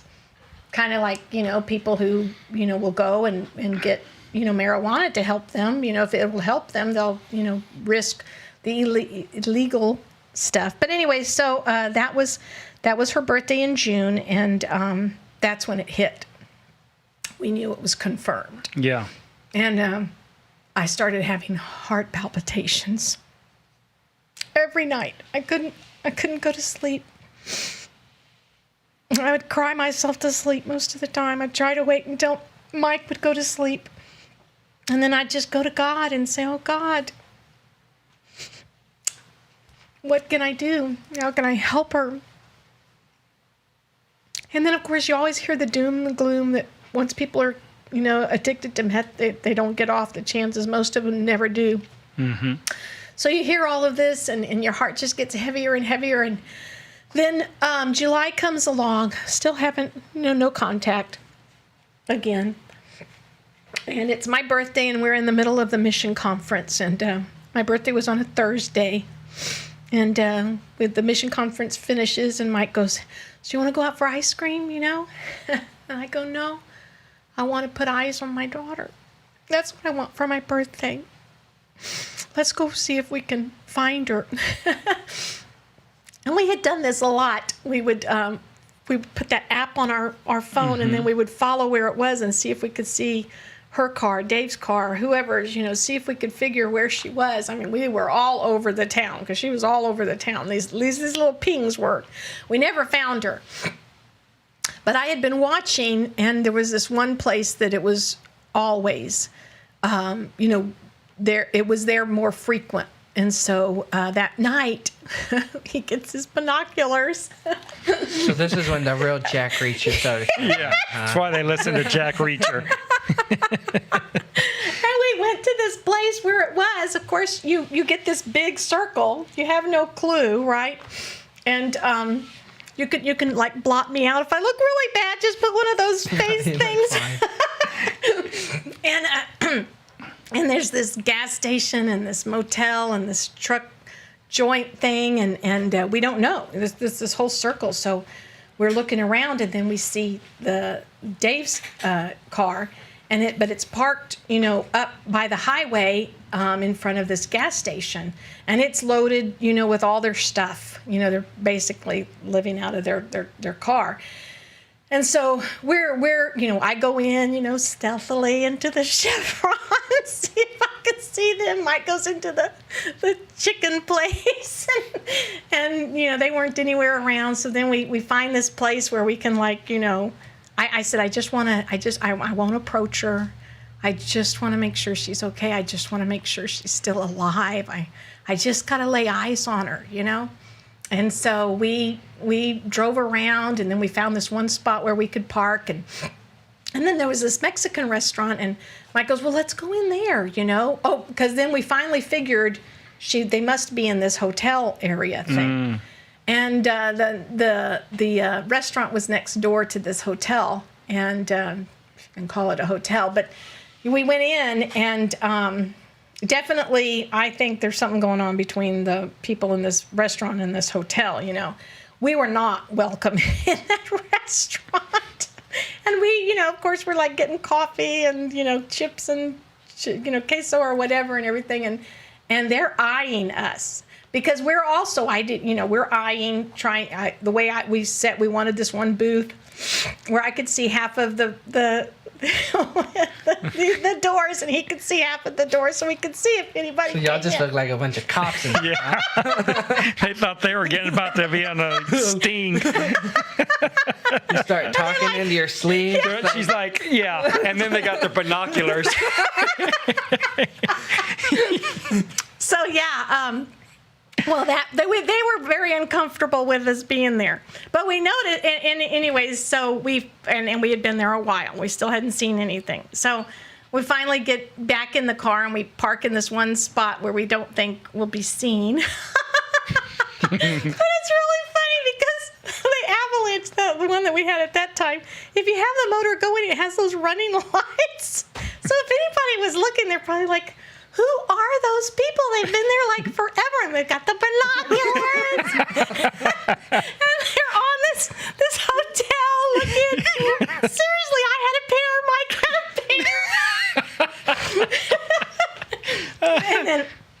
And then the Lord answered prayer. She walks out. She opens the door, and she goes down to get some ice.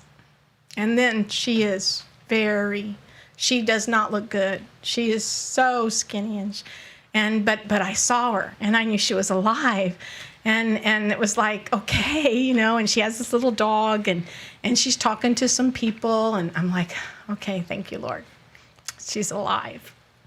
I can go home. I mean, it still was rough, because 3 days later I had my heart attack.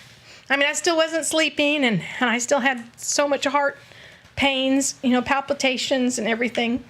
And then, I had the heart attack. And when we got back, though, then we knew where she was. Well, okay, I want to back up on one part. I had been given a book by, one of my dear friends, long time, Laurie. And it was this book. And it's just an amazing book. Which book is it? But I hadn't read it yet. I was at such a loss for a while, because you would read things and it was just like, that doesn't, it was like I was unconsolable for a time. So anyways, after my heart attack, of course, I can't do hardly anything, and I'm resting, and I read this book. It's called Prodigals and Those Who Love Them by Ruth Bell Graham. It was such a turning point. And it was such a blessing, because here's someone who loved the Lord early on. And she was a godly woman, and she married a godly man. And they, created a godly home. But she had 2 prodigals. And she doesn't really go into detail about her prodigals. But then she writes a lot of poems. And so this is just so beautifully, I had hope. And I felt like I'd been given a new toolbox of what I could do to help her. It was just it's so beautifully done. It says Prodigals and Those Who Love Them. And she goes through she has 3 parts to this book. And it's a very, very easy read, which was good because I didn't want, too much. And the first part, she talks about famous prodigals, and I didn't know, some of these stories, and they were amazing. And they were like, wow, okay, so many of them came from Christian homes, the stories that she told. And then she goes through poems. I think her second part is poems, and then scripture that helped her, and then her advice, and I do know that, I don't know, she had 5 kids. She says she had 2 prodigals. Of course, the one that's famous is her son, Franklin Graham. Yeah. So after I read this, I didn't get a lot of information about what she went through. So I wanted to know, what was his story, and this is his story, rebel with a cause. And so I read that after reading her, and I love Franklin Graham. I follow him, on Facebook. I feel like I'm, in almost agreement with almost everything he does and says, and he just does some great things, and he really loves the Lord, and he's very sound, and so that gave me hope, because look at where he's at in life, and look at what he's doing, and he definitely caused his family, a lot of trouble, a lot of problems, and so I was like, oh, but she gives so much scripture, and then it caused me to look at scripture differently. I did a huge study, and it kind of reminds me of, for those of you, your 3 followers, your 3 listeners who listened to Danny, I remember the time when Danny, had that revelation, and he studied, about marriage, and we use a lot of our marriage counseling based on that. But I have since seen, like, what he does. Everything he reads now, he can see how it's applied to marriage. Well, now, after I read some of hers, I started seeing, I started thinking about things. I was like, okay, well, how does the Father, the Heavenly Father, handle, his rebel kids, his prodigals, and there's so much, and I'm always coming across verses that I go, wow, look at that, because the first one that hit me after reading her, I had so much hope that I could pray more specifically, that I could make a difference, and it was the one that says, this wasn't in hers, but it made me start looking at different verses, and it says, it's the goodness of God that leadeth thee to repentance. So that was like my jumping start. It was the goodness of God, and so it was like, there's so many verses about how we're to be doing good works, not for salvation, but it glorifies God, and he uses it, and he's equipped us. So I looked at this and I said, I can do good. I need to find anything that I can that I know is good for her, and I will do good. And so, like, what kind of things would you do? Well, little thing. From then on, it wasn't like, bills or her responsibilities. One thing that she says in here, which is very, very good, she says, if you do what you can, and then you let God do the impossible. We keep trying to do the conversion. We keep trying to do the conviction. That's God's side. That's what he does. That's the impossible, because we can't deal with that. I'm sorry. But there's things that you can do. And she has a list, and Ruth Bell Graham says, always encourage. Always find a way to be encouraging to them. Constantly, she has, I think it's like 7 things. Make sure the communication lines are open. So I was like, yes, you're right. I mean, I have this phone. We haven't stopped paying on it. I need to make sure, and then make sure they know that they can always phone home, that you will accept, So did you like text her or something and let her know this, that we're always here for you? I would start doing that, but I would also, now I knew where she lived, so I would drop off little care packages, and I mean, I would look if it said, it was ice cream day, National Ice Cream Day, National whatever, and I'd try to put together a little package, and I would just go drop it off, there was a time we weren't sure which apartment, and they moved around in this hotel thing. They weren't always in the same one. So sometimes I got to know, several of the people in the hotel. So you spent quite... You did recon. You had your little notepad. I did. Okay, it's not one the seat. Habits of everybody, the times everybody's leaving. Yes, that's She's right. like this. And I would drop off these little care packages, and like this one lady opened up the door, and because I had seen her, come out of that door, and she goes, oh no, she's in, but I know you're Mikayla's mom, right? She goes, oh, she talks about you all the time, and that just made me, feel so good, because I thought she hated me, Yeah. and never wanted to see me again, and all of that. And she's like, oh, you are so precious, and all these little things you're dropping off for her. She really appreciates it, And then sometimes I would get the right door. And that I think the Lord spared me. Now, did you ever actually, meet her when you were doing this? Did she ever come out and talk to you? Or? Well, that's what I was going to say. I knocked on the right door finally. And it was hard because they were out of it. You open up the door. This other guy, there's 4 people in this room. They're just, all of them, so out of it. You know, you open up the door and the smoke just billows out. The TV's blaring, and he opened the door, but he's mentally zoned. They're all 4 mentally zoned. I see her and Dave, and they're not even communicable. I said, so this guy's like, I'm like, well, I got the right room. I go, hi, I'm Mikayla's mom.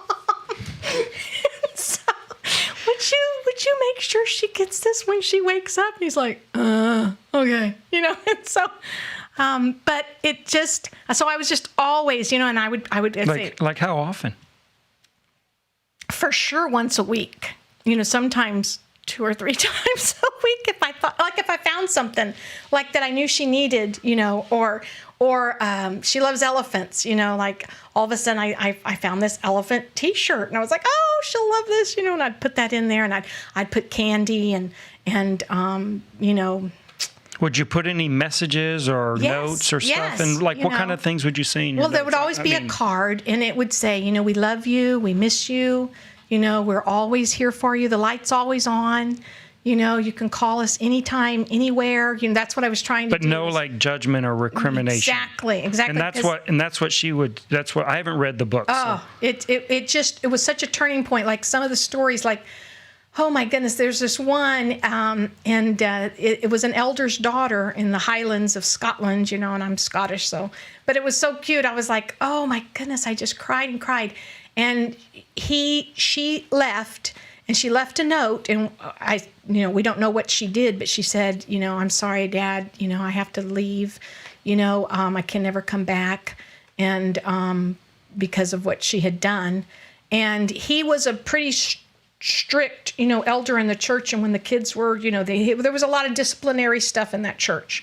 And when he finds out why she left, he goes to the church and he says, I have to discipline my own daughter, and she was such a sweetheart. It reminds me of Mikayla because, everybody in the church loved this girl, and everybody in the church loved Mikayla, and everybody was hurting. We were praying for her, and everybody missed her.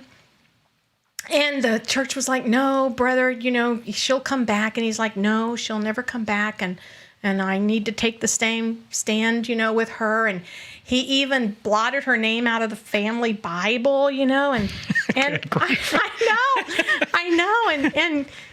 But I started thinking some of the things that, I probably said, I'm going to have to remove you from the insurance. You've got to do this. And you've got I think it's a natural thing, right? To want to try to pressure them to do right. Yes. It's a way of putting some pressure. Yes. But like what she said is that's not your job. You do what you can, but God's the only one who can deal with the heart. So then you decided to take a completely different tack. Completely. It was just, and I would get excited about it. Like and this wasn't in here, but I come across this one verse, and it says, he who showeth mercy. Do you know how it ends? Mm-hmm. Do it with cheerfulness. Hello. Have I ever done that with my kids? Probably not. It was always with a lecture. Okay, well, you're going to get away with it this time, but right? Yeah. There's no cheerfulness there. Mercy is not That's an interesting point. Right, and that's scripture. But it had never, as far as my relationship with my kids, it hadn't dawned on me. If I'm going to show mercy, I need to do it with cheerfulness. Whoa. So there's so many verses like this that I started looking at. The one that says, she uses it in here, but it hit me differently because she says this, it says, take my yoke upon me, and learn of me. That was what first triggered, okay, I need to study how the Lord deals with his children. And it's just amazing. First of all, it says, as a father pitieth his child. He pities us. Mm-hmm. I'm supposed to be showing pity. So many times I was, just strong, blah, blah, blah, blah, blah, my way or the highway, Or disciplinarianism. And that's how I had seen and it was like, that's not what God does. It's the goodness of the Lord that leads us to repentance. And she told me that when she started getting these notes, it turned, her heart turned. And I had remembered another person who had gone through, when I was a teenager, did far worse, things, and brought family, his family, it was just horrid. And he said that when people would try to talk to him, walls would go up. His heart would just be hardened because he knew what was right and wrong. And here she says that too. She says, if they don't know what you believe by the time they're a teenager, you're not going to shove it down their throat at that point. That's true. They know. They know what your expectations are at that point. If you've been any kind of a good parent, and all of us, it's so important that we teach our kids. I know, and it's true. We had, I know I'm skipping. Your grandfather, in probably the last decade of his life, gave us some advice that, Mike was always picked whenever he had a chance to have him, with him, he was always picking his brain and asking him questions. And he had come up to Colorado. They had some land, and he was going to put it on the market to sell. Mm-hmm.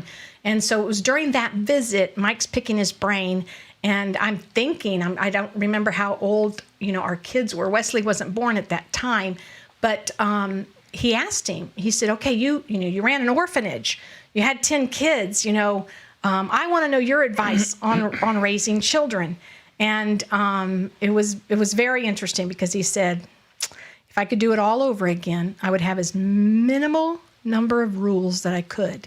And I would let everything else just go. Let it go.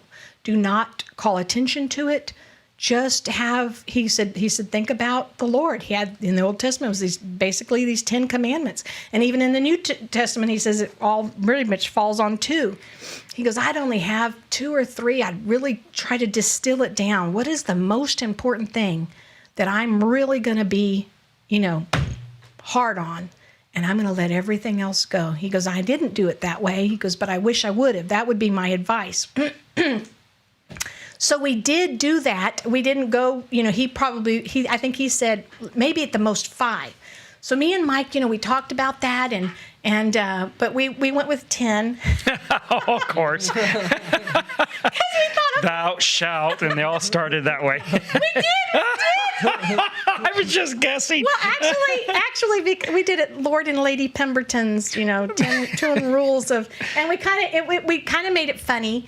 But, right, a little lighthearted. Yeah, and it would say, but also we had read that you can get so emotional when your kid has done something wrong that you'll go too far to the extreme. So make a rule that they all know these are the rules of our household, but these are the consequences, and never deter from that, because when you're thinking soundly, okay, if they do this, then this would be a reasonable consequence, right? Mm-hmm. So that way then, when you're really upset, go back to the... Yeah, so it restricts you as well. Yes, well, you don't go overboard. I think with my dad, we would look and go, hey, that 0 in front of that one spanking, that behind that 1 that was there, not there before. I just have a feeling he would be adding 0 at the end of those 1s or 2s or 3s. Like, that was not there before I did this. But, when I read this, I did think about that. They know that she knew the rules of the house, and I don't have to reiterate that. I don't have to pound it into her head. She knew what and was she knew what she was doing was wrong. Yes, exactly. And I'm not drawing her back to me by making that clear to her. Yeah, it seems like that we as parents, and I say we, I'm just speaking generally, mainly me, but I think it's common maybe. We think that, this is very interesting to me. I hadn't thought about this. So there's it's so fascinating. many verses, It seems like we think that the problem is they don't know that it's wrong. And we focus on that. Yes. Do you think that's the case? Yes. We have to give a lecture. Right. Like that thing about mercy. That just blew me away. God doesn't do that with us. And then you look at the verse in, I think it's, I have to look at my notes, but it's the whole verse about, God chastising, and he says, if you're not his kid, He doesn't Yeah, in chastise Hebrews. you. And then when you look, I think it's in the end of that chapter, he said, right after this whole talk about chastisement, all right, then he says, lift up the heavy hands and the weak knees. So we're talking, I mean, it's the next verse from, it's a fearful thing to fall into the hands of God.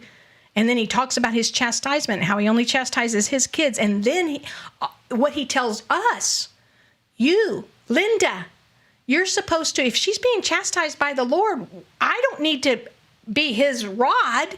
I need to lift up the hands that hang down. That, so many times when I would read that verse, I'm taking it out of context probably. I'm thinking, the people who are, they're discouraged or they're down. He's talking about chastisement. And then he says, and to strengthen those knees. And then he says, make the path straight so that he that is lame doesn't get turned out of the way, and rather that he would be healed. So, wow, I was like, okay, this is something I can do. I can lift up her hands. Her hands are heavy. Her knees are weak. She can't stand on her own. And so many times you see the way people deal with addicts. This is their own, they got themselves in this mess. And I mean, it's an addiction. They can't usually pull themselves out of it. They need help, Yeah. And so I was just looking at, and to make that path straight, it should be so easy. I need to make it easy for her to come back onto the path so that she's healed.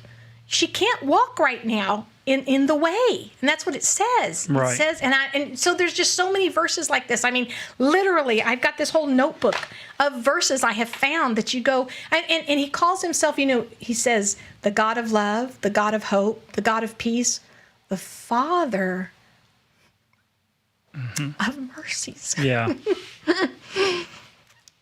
When we don't get what we deserve, he's the Father of mercies, and so it was like, okay, and then I started studying the prodigal story, and that guy, the father wouldn't even accept the apology.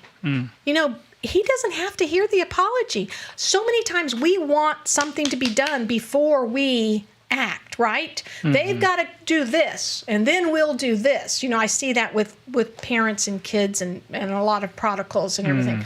But no, he didn't say, okay, even when he says, Dad, I want my, I want my part that's coming to me. He doesn't say, okay, I need to know, well, what are your thoughts? What are your plans? What are you going to do with this? How are you going to fix it? How are you going to make it right? Yes. But even beforehand, he gives him the money.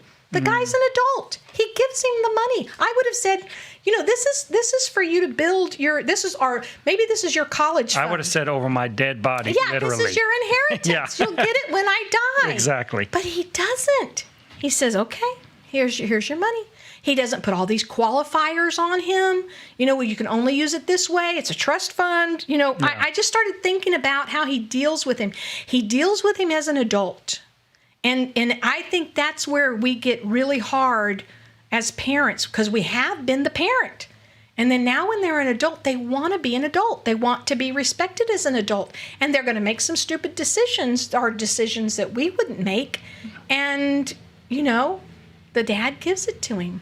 And then when the son is coming home, he's trying to speak and tell his apology, and his dad's. But it says he fell on him and he had much compassion. And so then you look at that. I started studying that, what the compassion is. It's that full of pity for them, being in sympathy for what they're going through. I haven't had that addiction, but I need to have, my compassion should fail not. For her or anybody else. She also says, once you have a prodigal that you love, she goes, you will love all prodigals. And it's so true, because now when I see somebody else going through that, my heart I hurt for them. You can identify like you never could before. Yes. And I try to understand where they're coming from and how, it doesn't matter how they got here. He didn't have to have, that apology. The dad did not have to have the apology. We're so fixated on that. The repentance.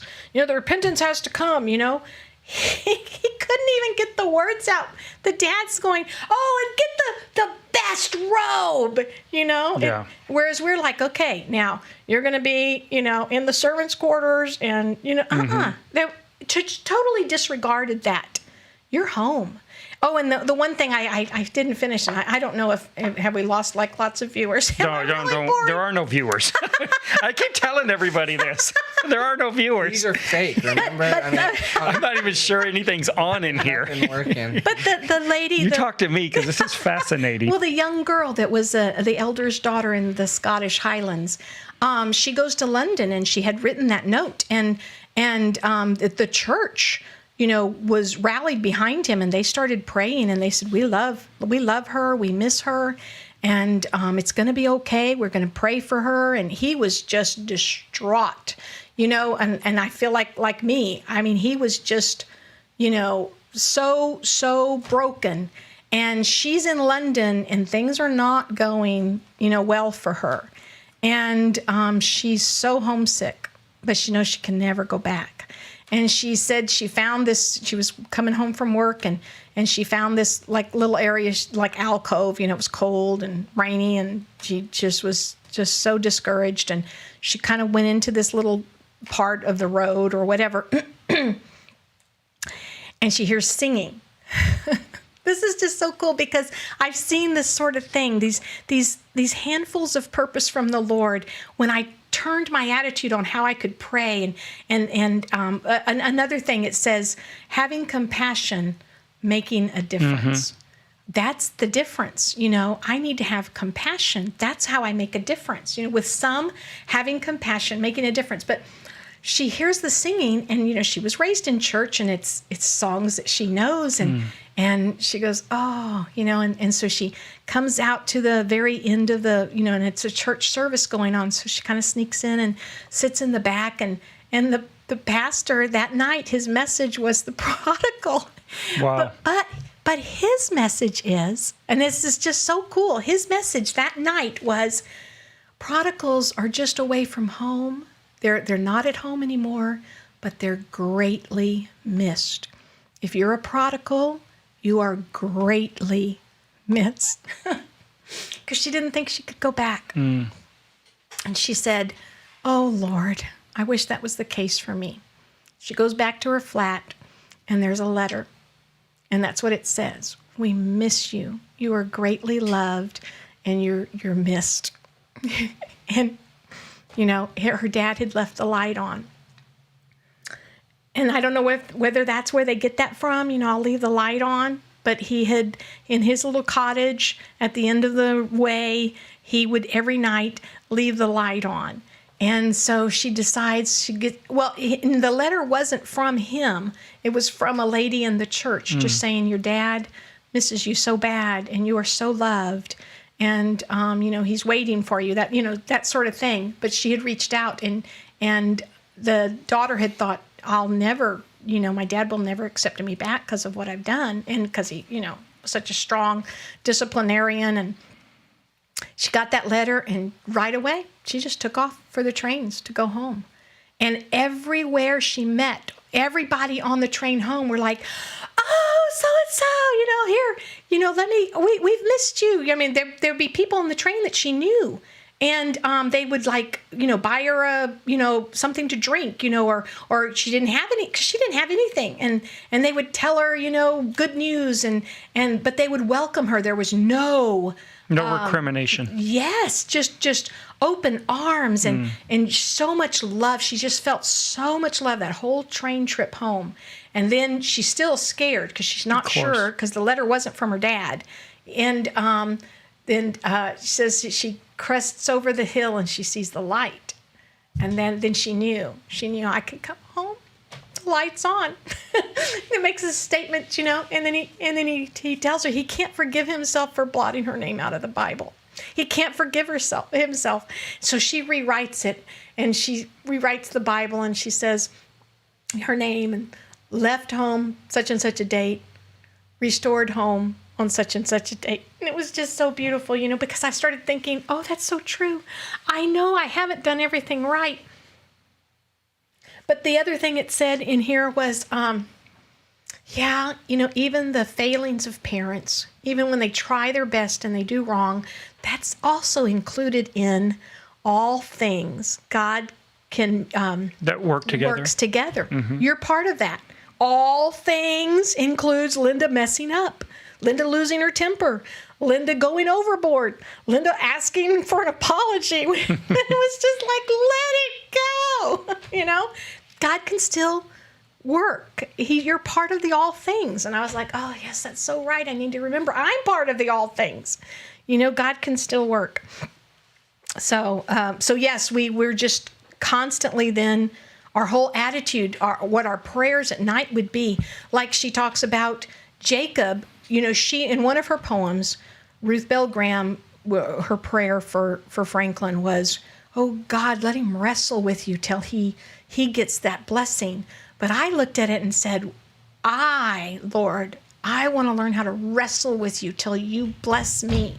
Bring Mikayla home. And I mean, just so many different prayers that I saw from Scripture that it was. I just got such a renewed way of praying for her and trying it every way. So I little notes, little cards.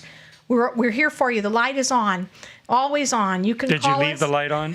Well, yes, we always have I guess it's not real different because we always have our porch light on. Just curious. But Mike, he always, there's that country song, he puts he was like, let's put on every light in the house, So, but I don't think we did that. But yeah, we tried to, Yeah. And I would tell her, I don't care where you are or what you're doing. You call me, I'll be there. You can call me collect, and no questions. And then I started doing that. No questions. No, I won't ask anything. You call, I'll be there. And that's how I started communicating with her. And slowly it was like she blossomed with that. She grew with love and not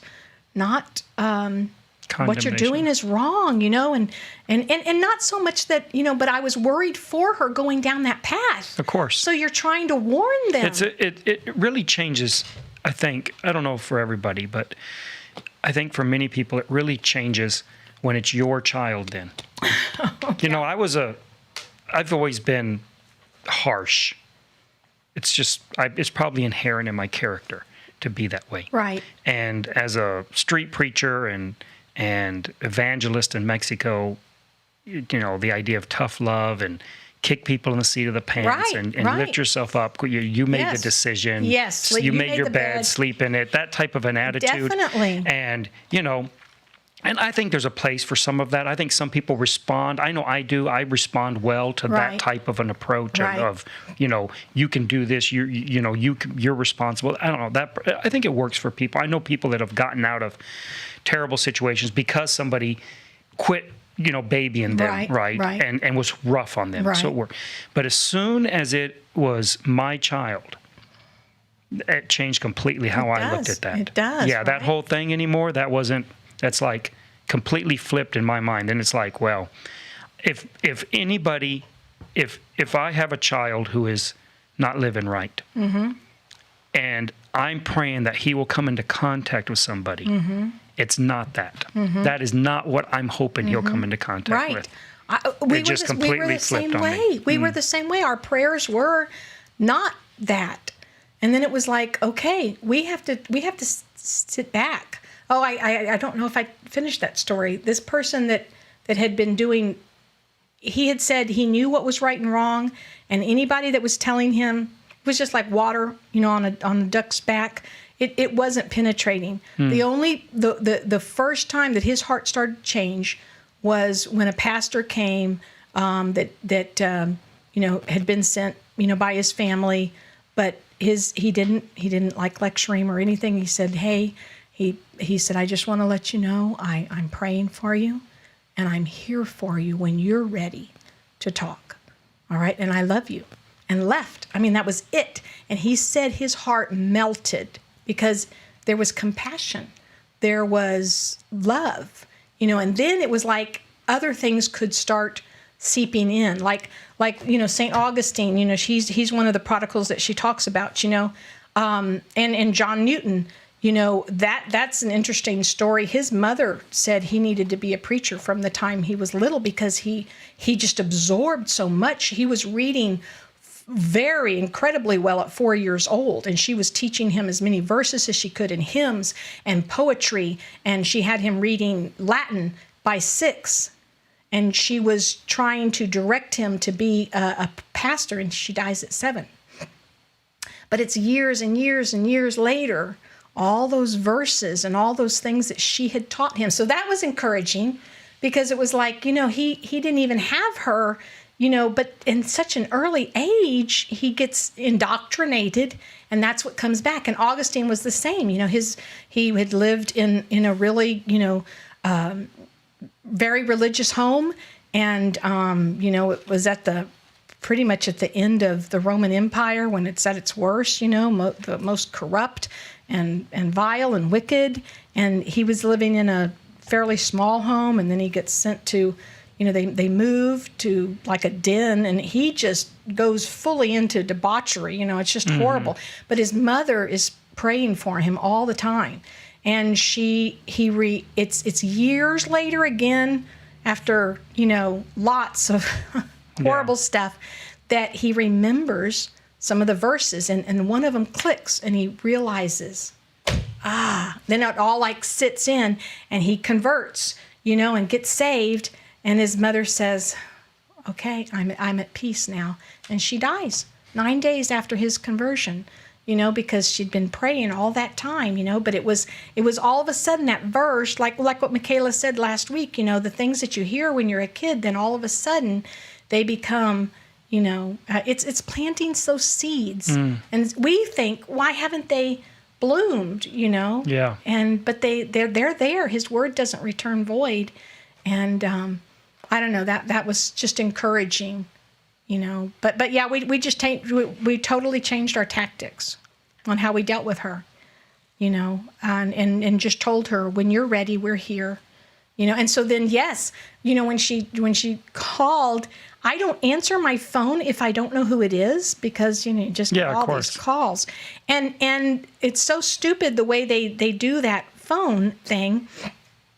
It's like the longest, it doesn't say like Bear County Jail or... Yeah, that's what they should put. Exactly. No, you can't even read it by the time, you're like, who, what is this? And we're actually, in the river swimming, and I know my phone is ringing. I'm like, oh, and then a few minutes later it rings again. I'm like, oh, wonder if that's important. I guess I should go check and see who it is. But you can't even tell that it's like I don't know. There's nothing that says judiciary or it's just the weirdest name, And so I'm thinking, well, I don't know who this is, but I thought maybe Mike was trying to get a hold of me, and I'm getting ready to get back into the river, and it rings again, and I try to catch it in time, and I missed it. But I think she heard me try to catch it in time, but then it only gives so much, and then it's gone. And she has to call collect, And so then I call Mike, and I go, are you getting, these calls? And it says, and he goes, yeah, I've been getting them all morning. It's driving me crazy. And I go, I think it's Mikayla. I said, because I caught the last thing, and I said, I think it's Mikayla. And he goes, do you really? And I go, yeah, I'm going to wait right here and see if she calls again. Well, she's in a long line of people making calls. So it's not like she's, hey, and I'm going to call 5 minutes later. She has to wait till they're not going to just let her stand at the phone. So we had to wait. And so then it rings again, and how much later? And I answered. I think it felt like a year. Yes, it did. I bet it did. Because I'm telling my sisters, I think it's Mikayla. Pray. I think it's Mikayla. And then she calls, and I'm like so excited, but she only has like this short window. And she tells me, she goes, Mom, I'm in jail. I'm like, oh, Mikayla, it's so good to hear from you. And she's like, can y'all bail me out? And how long ago from this phone call from the time you saw her at the hotel? How long was that? Oh, a year. So it's been a year since you've seen her and talked to her? Well, no, okay. But when we finally find her in the hotel, and then, yes, I had that heart attack, then we still have a whole year where I'm Where you're now, trying to do this new way of this new approach. but I did have, she would respond. We would get, she wasn't going to come home, and we weren't saying, you got to come home and we want, blah, blah, blah. We were just, but we would get more. She was responding more to us. Then that place got raided. I don't know if it's because me and Mike and our binoculars. But because this was kind of our weekend thing, I just wanted to make sure she was okay. And so one time, we go over there and all the doors are padlocked and I mean it's they had moved and we didn't know where they were. Oh, and then. So then I get a Facebook message from someone I don't know. And they go, "Are you Mikayla, mother?" And I'm like, yeah. Well, she was, she broke into my truck last night and, she left her phone. And I'm thinking, oh, So then Mike starts doing his own, detective reconnaissance work and found out all the arrests. And of course that was just, we were heartbreaking. Like, yes. Realizing, because of course we knew they couldn't keep a job and so then we're seeing what they're doing.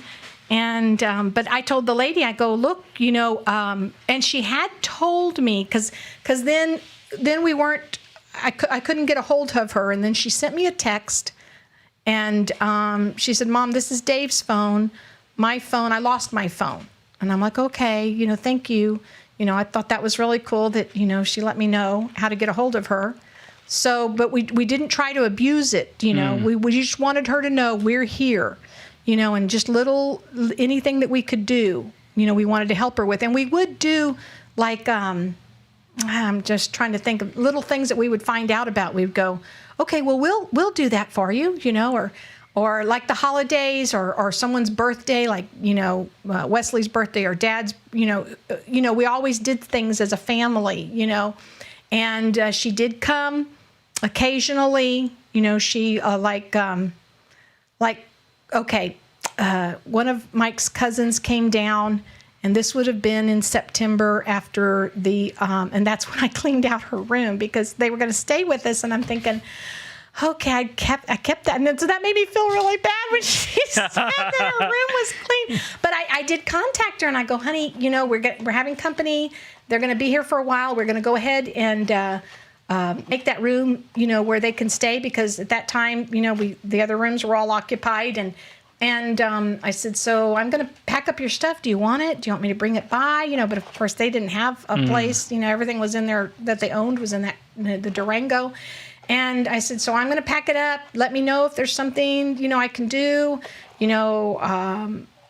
so we put it all up in the, and the year before, I'm like, what do you want me to do with all your stuff? You want me, maybe I'm going to give it to Goodwill. You were trying to pressure her then. Yes. But then I said, we're going to pack it all up and we're going to put it in the attic. And, but it's here for you when you need, if there's anything that you need, let me know. And, so we got that and his cousin came. And so then I'm like, and she's like a second cousin. She's like his first cousin's kid, but she was in Florida with me when Mike and the girls were here and me and Wesley were still in Florida. She was working a job in Florida and we became really close. And this was her and her husband. Then she went back to Michigan and she got married and they came down on a trip and they were visiting. But she wanted to, she's more my kid's age than me. So she's like, where's Mikayla? I want to see Mikayla. Can you get her to come over? And I didn't want to go into the whole ordeal, I mean, and we had to deal with that too, family, what's happening with Mikayla. How was that? Very hard, very difficult. It's just so what was your, I'm not trying to cause any problems with anybody, but just in general.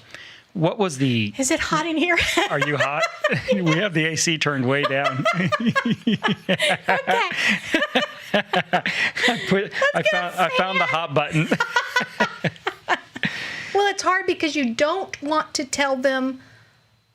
Well, at that point, so much until we knew for sure, even even because then I did approach her. So and so said, honey, that you've got a problem with meth. Oh, he's a liar. He's blah, blah, blah, and he's and I'm like, oh, okay. So I mean, our heart pretty much knew it, but it hadn't been. Yeah. She had not said she was. She said, no, that's not true. And so I'm thinking.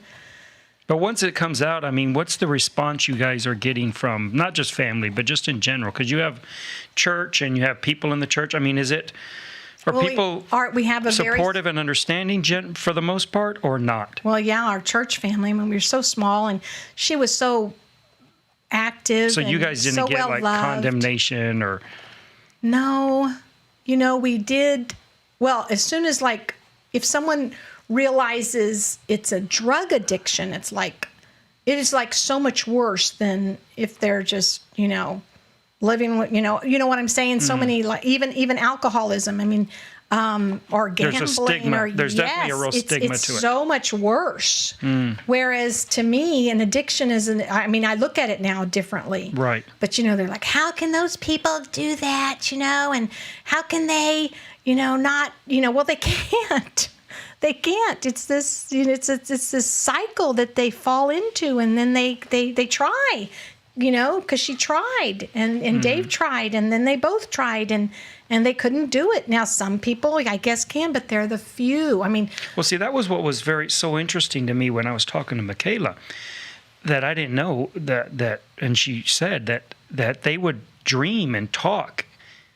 And the way the way a person might think about, hey, let's buy a new house, their dream was, let's get off of drugs. Yes. And they would talk about it and talk about how they're going to do it and try and that was very interesting. Well, that was one thing that she told me why I became so popular in that hotel thing is because they were like, wow, your parents, they had been disowned. Almost all of them, were like, we are tired of dealing with you. You can't get it right. We're not helping you anymore. And they couldn't believe, I was, reaching out to her. And they were, like, oh, man, they would just always, wow. And I guess that's why I would get such a good response, when I would knock on the wrong door. You must be Mikayla's mom, and I'm like, yes, But she said, yeah, they were like, no, they had been disowned, and their family was done with them, and and then we heard this from the lawyers and judges I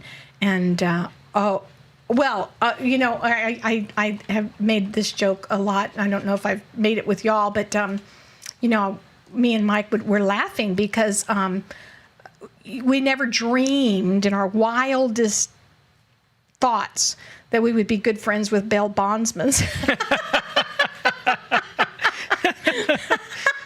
But we did. We became good friends.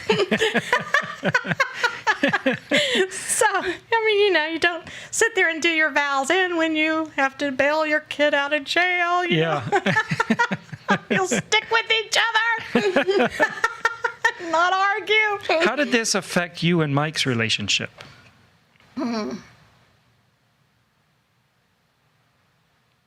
I think we were probably each other's only comfort a lot. He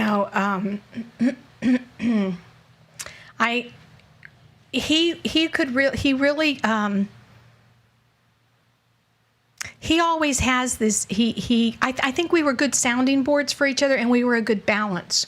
We would be careful not to have one of our personalities be too strong in the situation. We've learned, and I shouldn't say we've learned because now we'll just blow it if I say that, but usually whatever we can agree together, that compromise that we make, that's usually, it's stellar. If we try to go just on my thoughts or just on his thoughts, it's not as good usually. But he always, one thing I have loved about him as a parent, the way he would try when he could, emotionally do it. He's hot-tempered, and he can take a lot. But then once you break the straw, put that straw, then he like, woo, But he always says, like, because he's an engineer, he says, if you err on the side of safety. So he would always try to make small measures, in that.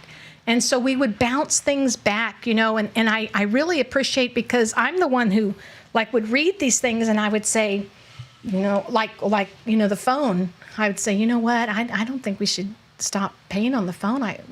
Did he think that you should at the time, or? Yeah, we were trying to be. Was he more on the tough love side of it at the time? We kind of all felt that that's what we were supposed to do. It was kind of, and so we were in agreement. And so when you brought this up to him and these thoughts, what was his response to that? Overwhelming. He would think about it, and he'd go, because literally, look at this. I have so many verses. Well, you shouldn't have showed me that. Why? Well, why haven't you taught this in church? I don't know.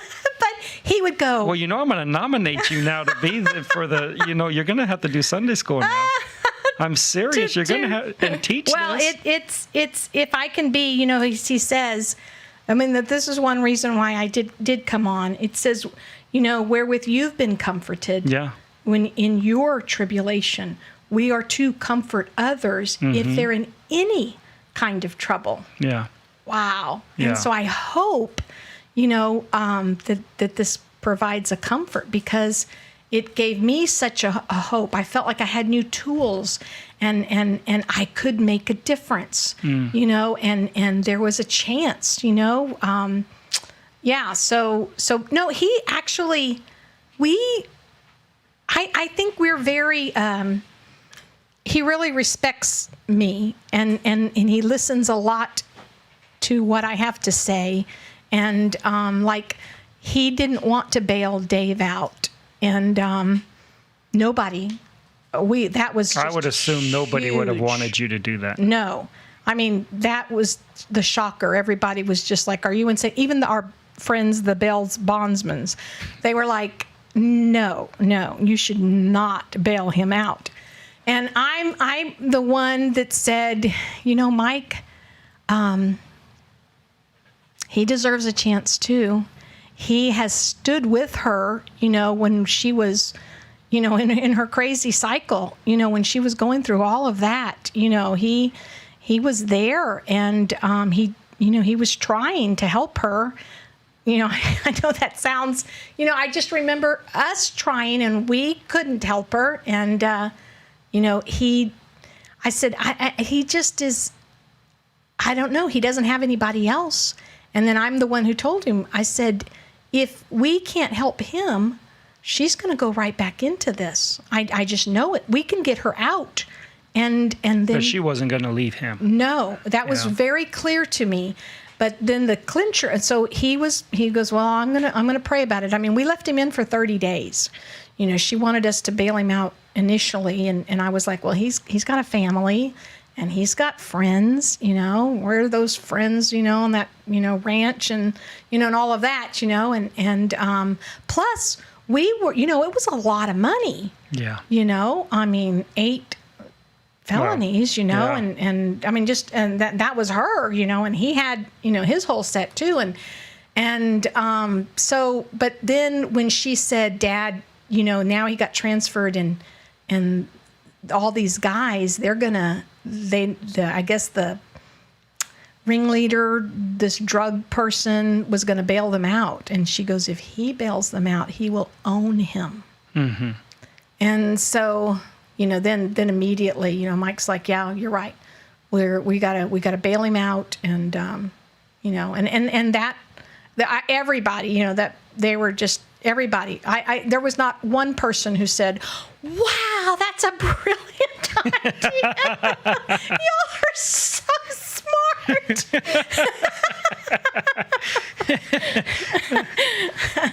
But it's proven every penny was worth it. So now Mike owns him.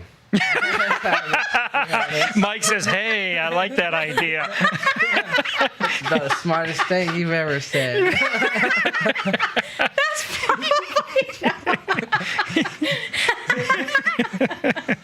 So when you first see Mikayla, when you go there, she's called you from jail. yeah. How's that? Well, it's just, we had to wait forever, all night long. I mean, it took forever for them to process. Yeah, it's so slow. Yes. And so we're trying to stay awake, and, and we can't go in, and you're just in that parking lot, and then the door opens and you see this group of people come out, and then you see who picks them up, and you go, we did the right thing. Not a doubt about it, Yeah. And she finally comes out, and to me, she looked like someone coming out of one of the concentration camps. I could see all her bones. I mean, there was nothing on her, and she wanted to eat. She came home. Now everybody talks about how much my son Wesley drinks milk, right? Well, Mikayla's a big milk drinker too. And I think she drank a whole gallon when we got her home, because she hadn't had milk. She was like, oh, I haven't had fresh milk, in so long. And she just is drinking and drinking. And it just broke our hearts, to see her like that, And she was,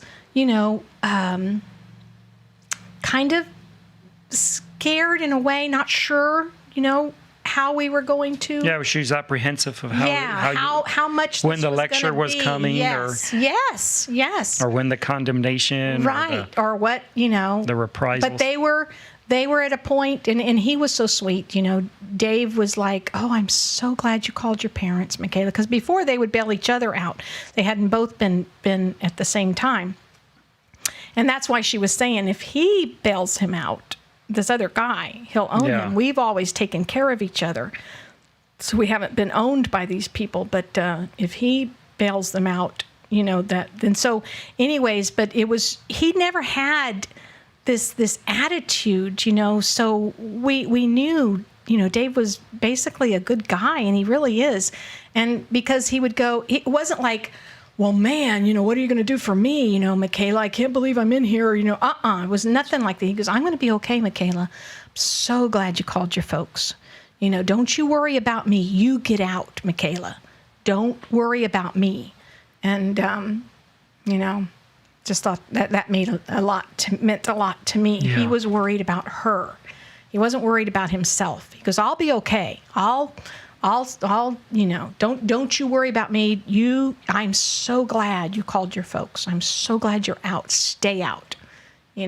Was that kind of a thing. Wow. And so skipping ahead and now looking at them now. It's just it's our miracle. It's unbelievable. And all the little things in between that fell in line, They really did just want that chance, And even then, I that's something else that we looked at. We were like, okay, because we've had friends that are in this situation, and some of them still are, and their kids don't have the right attitude. They're like, well, my dad's got the money. That's, so not caring that their dad bailed them out or tried to help them, it's like, well, he's got the money. And I was like, ooh, what an attitude, and that really upset me. And so I, again, going back on everything, even though I had learned all of this, I was thinking, okay, so that they don't go back, they have to make sure, they pay everything, they've got to do all of this. And then I started looking at, I don't see how anybody without help could do it. Because they can't. It's when you look at the fees, and then if they have to pay rent, and then they have to find a job, well, they're not going to find a very good job. Yeah, no. And that can even make, and then, oh my goodness, and just, it started tallying up, because Dave has paid everything back. He wanted to, and he started immediately, and he did it fast. He paid you guys back. Oh yeah. Oh wow. Every penny. Wow. And fast, very fast. And he's a hard worker, And like he couldn't stand just sitting at the house, you know.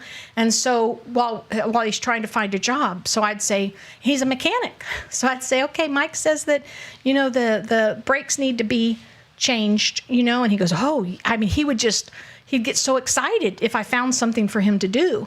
And then I would say, okay, well, I looked it up. No wonder he paid everything back fast. No, because this is what I would do. I would go, okay, and he would have done it free, but I would say, no, this is what I would have had to pay, because when we take it to such and such, and this is the average, and I would take the average cost, and then I would reduce it from his, you know, what we had done for him. And, you know, and he was just, and he'd say, no, that's too much. I wouldn't have, you know, no. I said, this is what it would have cost me. So that's what we're going to do, you know. And then he got it, but he did get a job right away. But he didn't like, you know, being at the house doing nothing. You know, that's not him. He's just always working and. The system is really broken. It is. It really is. I mean, I definitely fall on the law and order side of the spectrum. And so I'm not the bleeding heart thing. No, but I'm not I either. hire, a lot of the people I hire are convicts. Right. Or have records, have been in the system for whatever. A lot of the people I hire. And I look at all of the things that they are facing. Whether they deserve it or not is not the point. It really isn't. It really isn't the issue. But I look at everything that they have to face in order to try to just be even. Yeah. And it's overwhelming. It is. And I see, to me, it's like, I don't know if I was in that position, if I would be able to not just say, forget it. It's just not worth it. They despair. Yeah, you know? it's just like, you cannot get out of the hole. Well, when we looked at that, that's when I went to Mike and I said, you know, we have to help them. You know, we can't, there's no way they're going to get discouraged. And they'd already know, you know, what's there.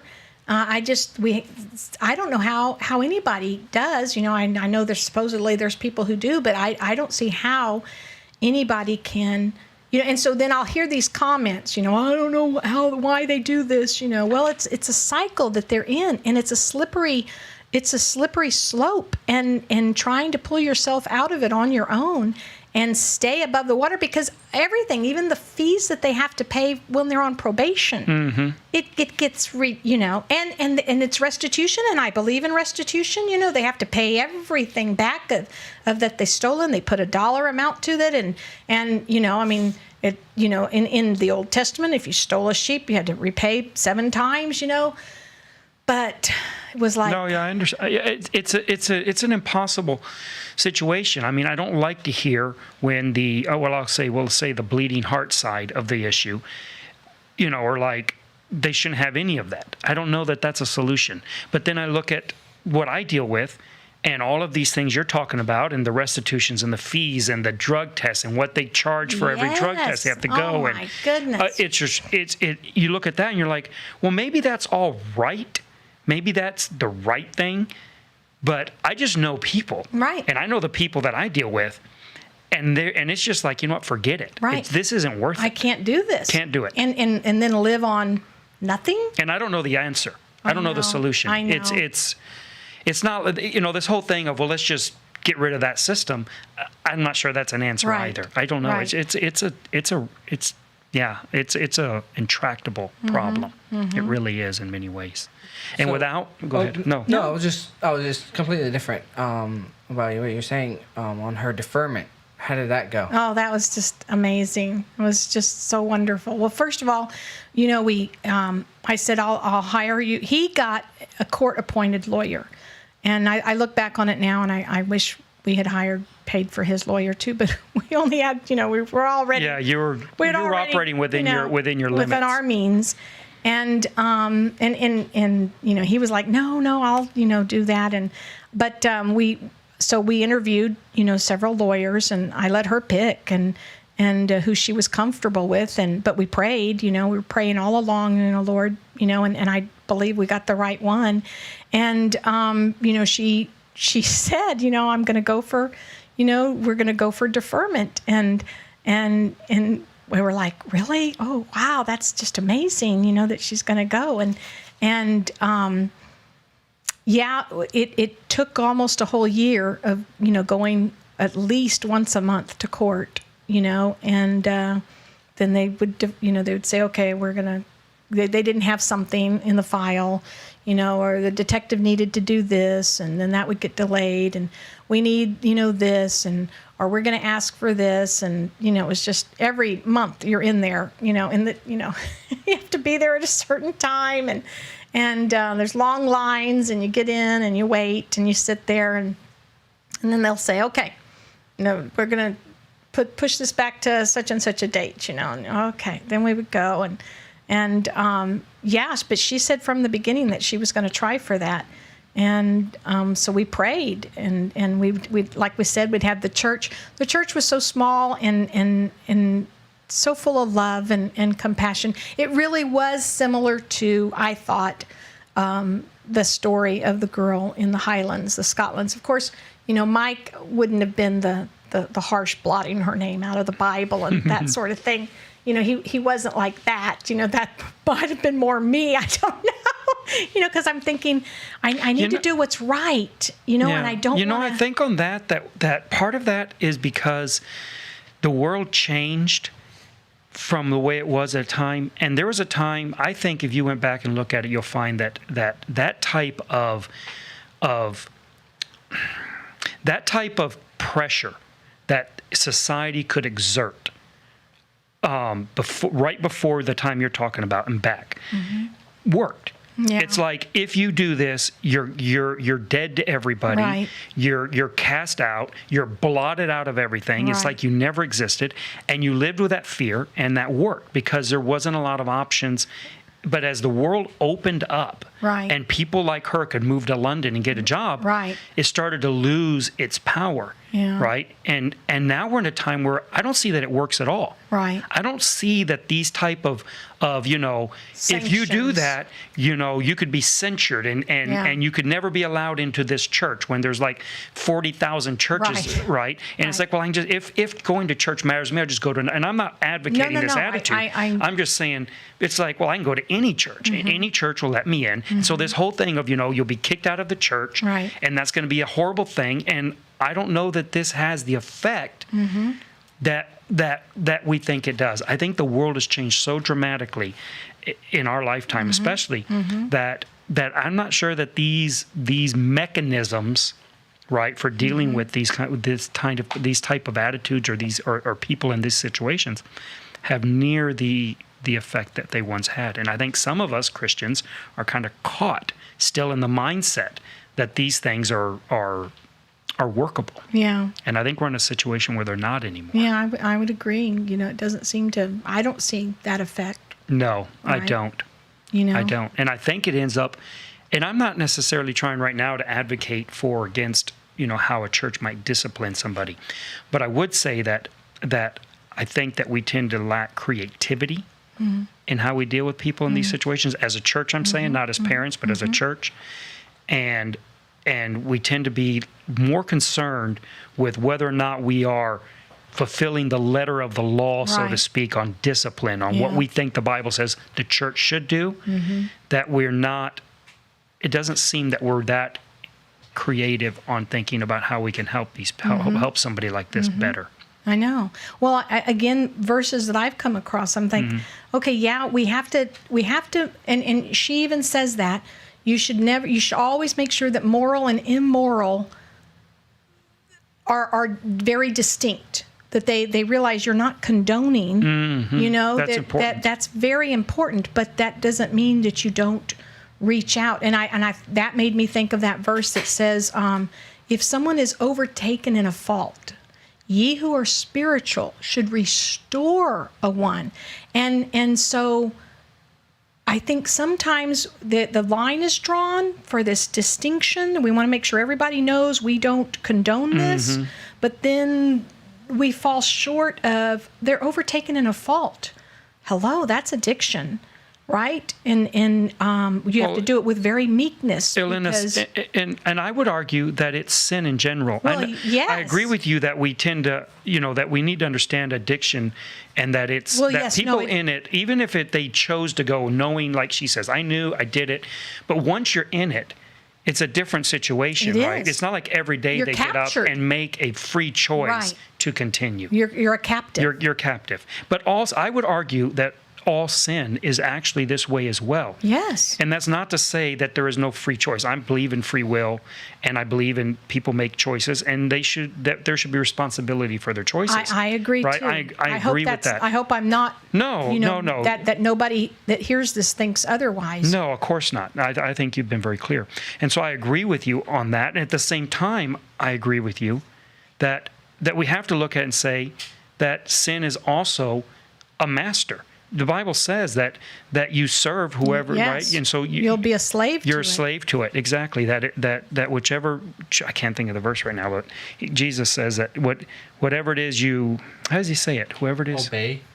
No. Whoever it is you obey. Serve. Maybe I can't think of. I just completely blanked on it. Whoever you serve, that's who your master will be? Or? You know the verse I'm talking about. I just completely blanked on how it went.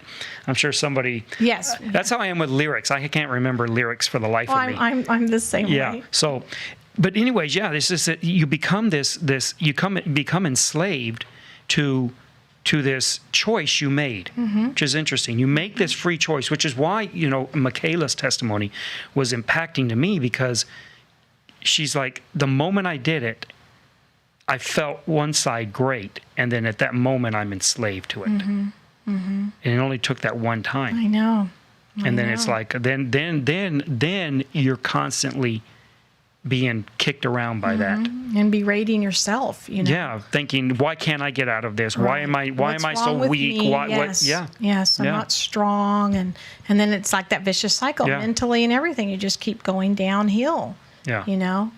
I know it's very interesting. I mean, I see so much more responsibility from our side. I would agree. That we're supposed to be doing more, because I look at they're like, again, I tell you, it's almost every time I see a verse now. I mean, she talked about Psalms 23, and she was sharing about the rod and the staff that comfort me, and she was saying how she was praying for that for her son. But when she was reading the whole psalm, and then I looked at that part, and it says, He restores my soul.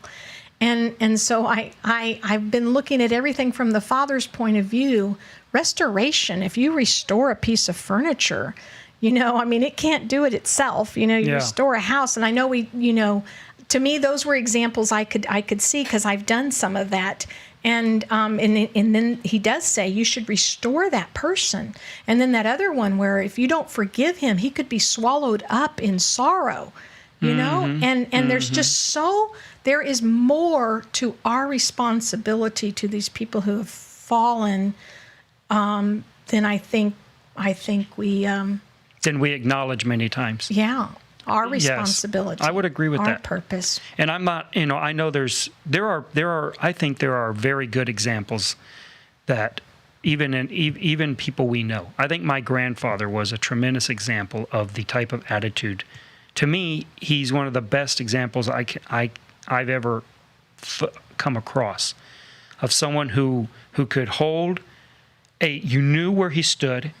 You knew that what he thought of whatever was, whether it was immoral or whatever. There was no doubt. Right. There was no doubt whatsoever that he believed what he believed, and that he did not agree with what you were doing. Right. And there was never a doubt, and it didn't matter who you were, that he loved you no matter what. Right.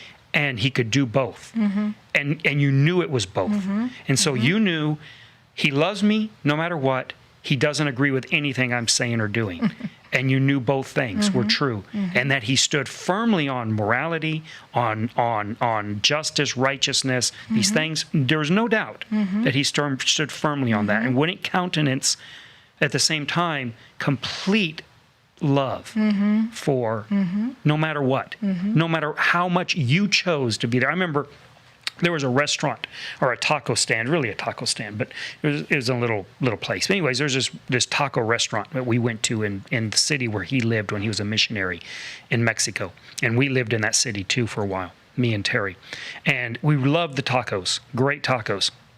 And there was a man who worked there who was homosexual, most likely, but because it looked like he was transitioning, like he was transgender, going that way. Right. And this was way back. This is a long time ago. Right. This is in the 90s. So this is extraordinarily rare to see, especially in Mexico, which is very conservative in that way. So it was very, very odd. And we called the place Taco Sida, which means taco AIDS. Oh.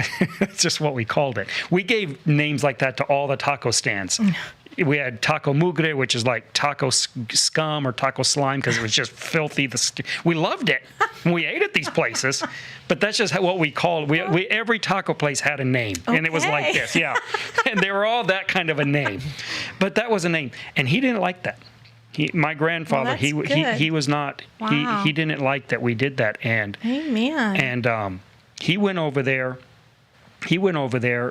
and found a time when he could sit down with that young man and talk to him. And I don't know whatever came of that. Right, but he always was looking for that opportunity. Yeah, he went over there and sat down and talked to him and tried to help him in that. You know, and that was how my grandfather was. And I know that, I agree, because I always felt loved by him, and him and I would argue. No. What? But I also felt like he respected my opinion. Yes. You know, and he would, you know. He would take everybody seriously. Yes. Not like you were, you know, some kid he knew from since they were in diapers. You know, and going to what we're talking about also, even if he didn't agree with how you were living, he would have a conversation and take you seriously. It seems to me that you've kind of adopted, I don't mean necessarily from him, but you've come to these same type of views on things. I had seen it before and how we're supposed to deal with people, but it's hard to transition from that parent mode and do that for your kid. We tend to get more angry with our kids than with anyone else. Because we have such high expectations for them, you know, and we, I don't know, maybe that's it, but I was thinking too that because I remember, this is an example, things would start coming to me as I was reading this and going, oh, that's so right. My brother, my dad tells this story all the time. Well, at least to me, I don't know, but maybe y'all have heard it. And he says that one time my oldest brother, Eddie, went up to him and said, Dad, do you realize it's been like 6 months since you've given me advice?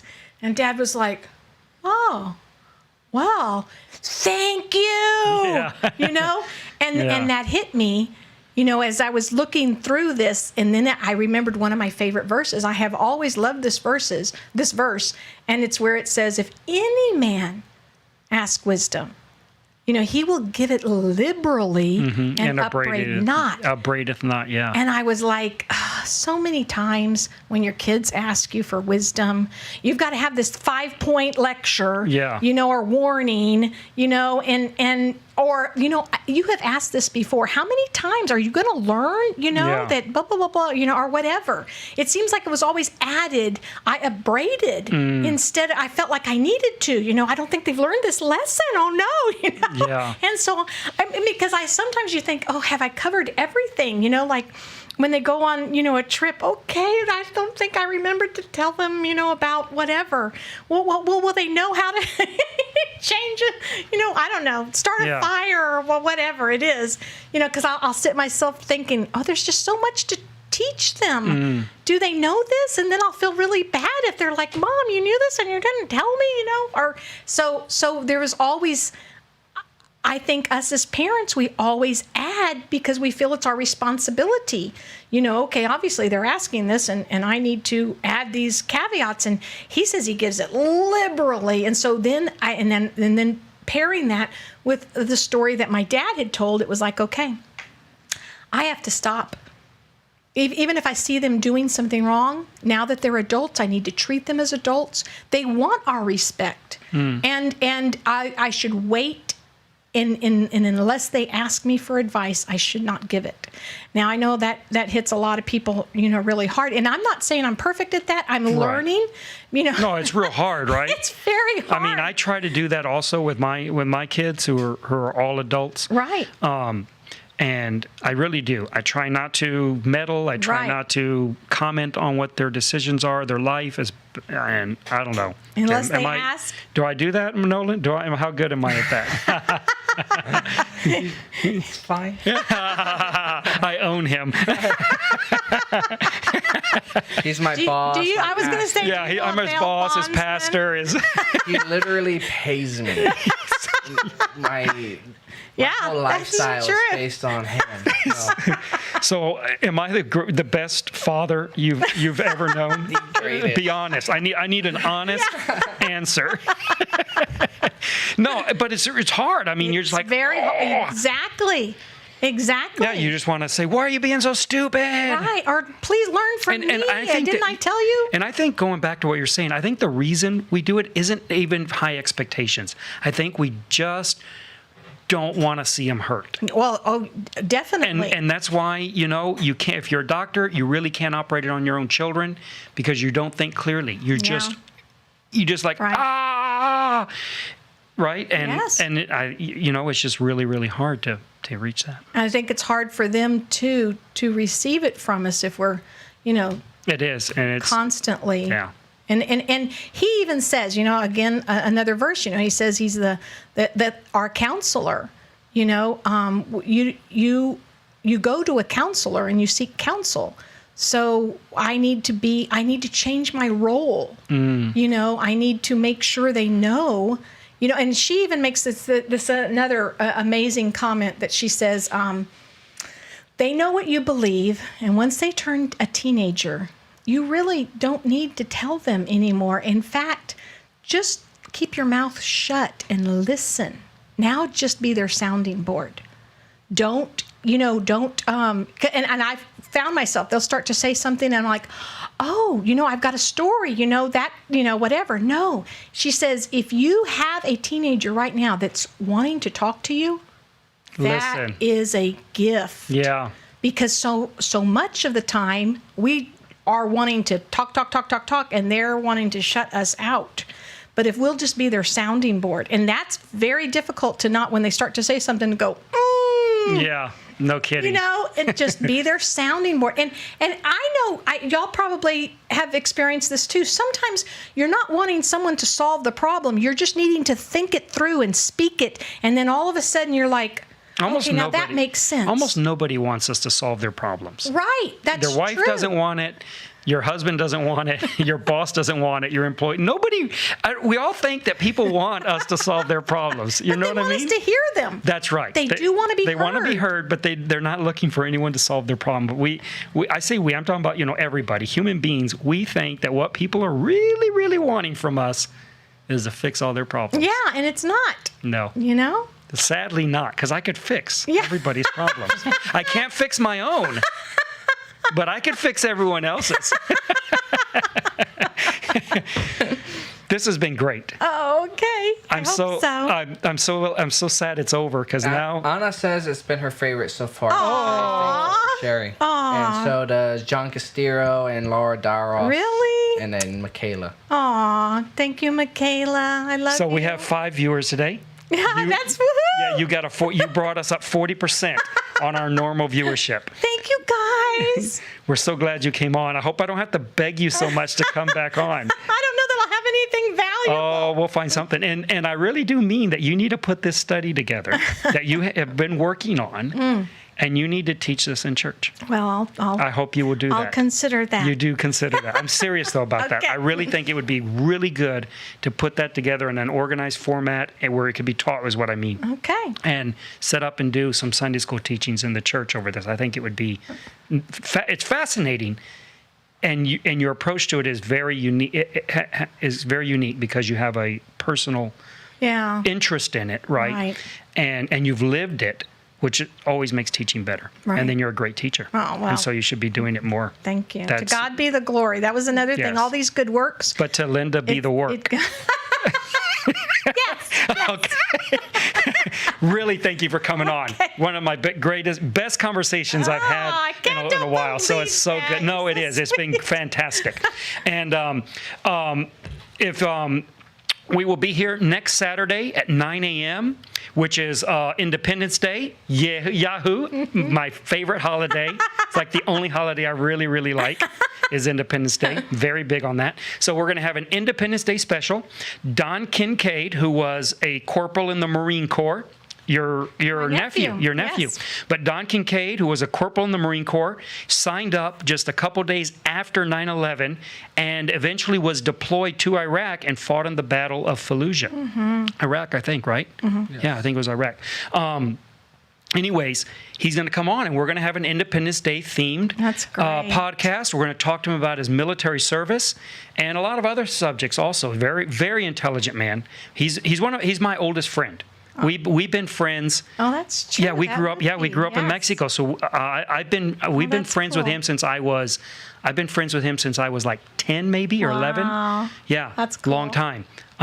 So yeah, I'm very excited about that. So that'll be next Saturday at 9 a.m. And we got a bunch of other guests lined up. That's cool. So we hope to see you here. This is the Freeborn Podcast. I'm Mike Jackson. This is my very good friend and nemesis, Lynda Pemberton. Thank you for coming. Thank you for having me.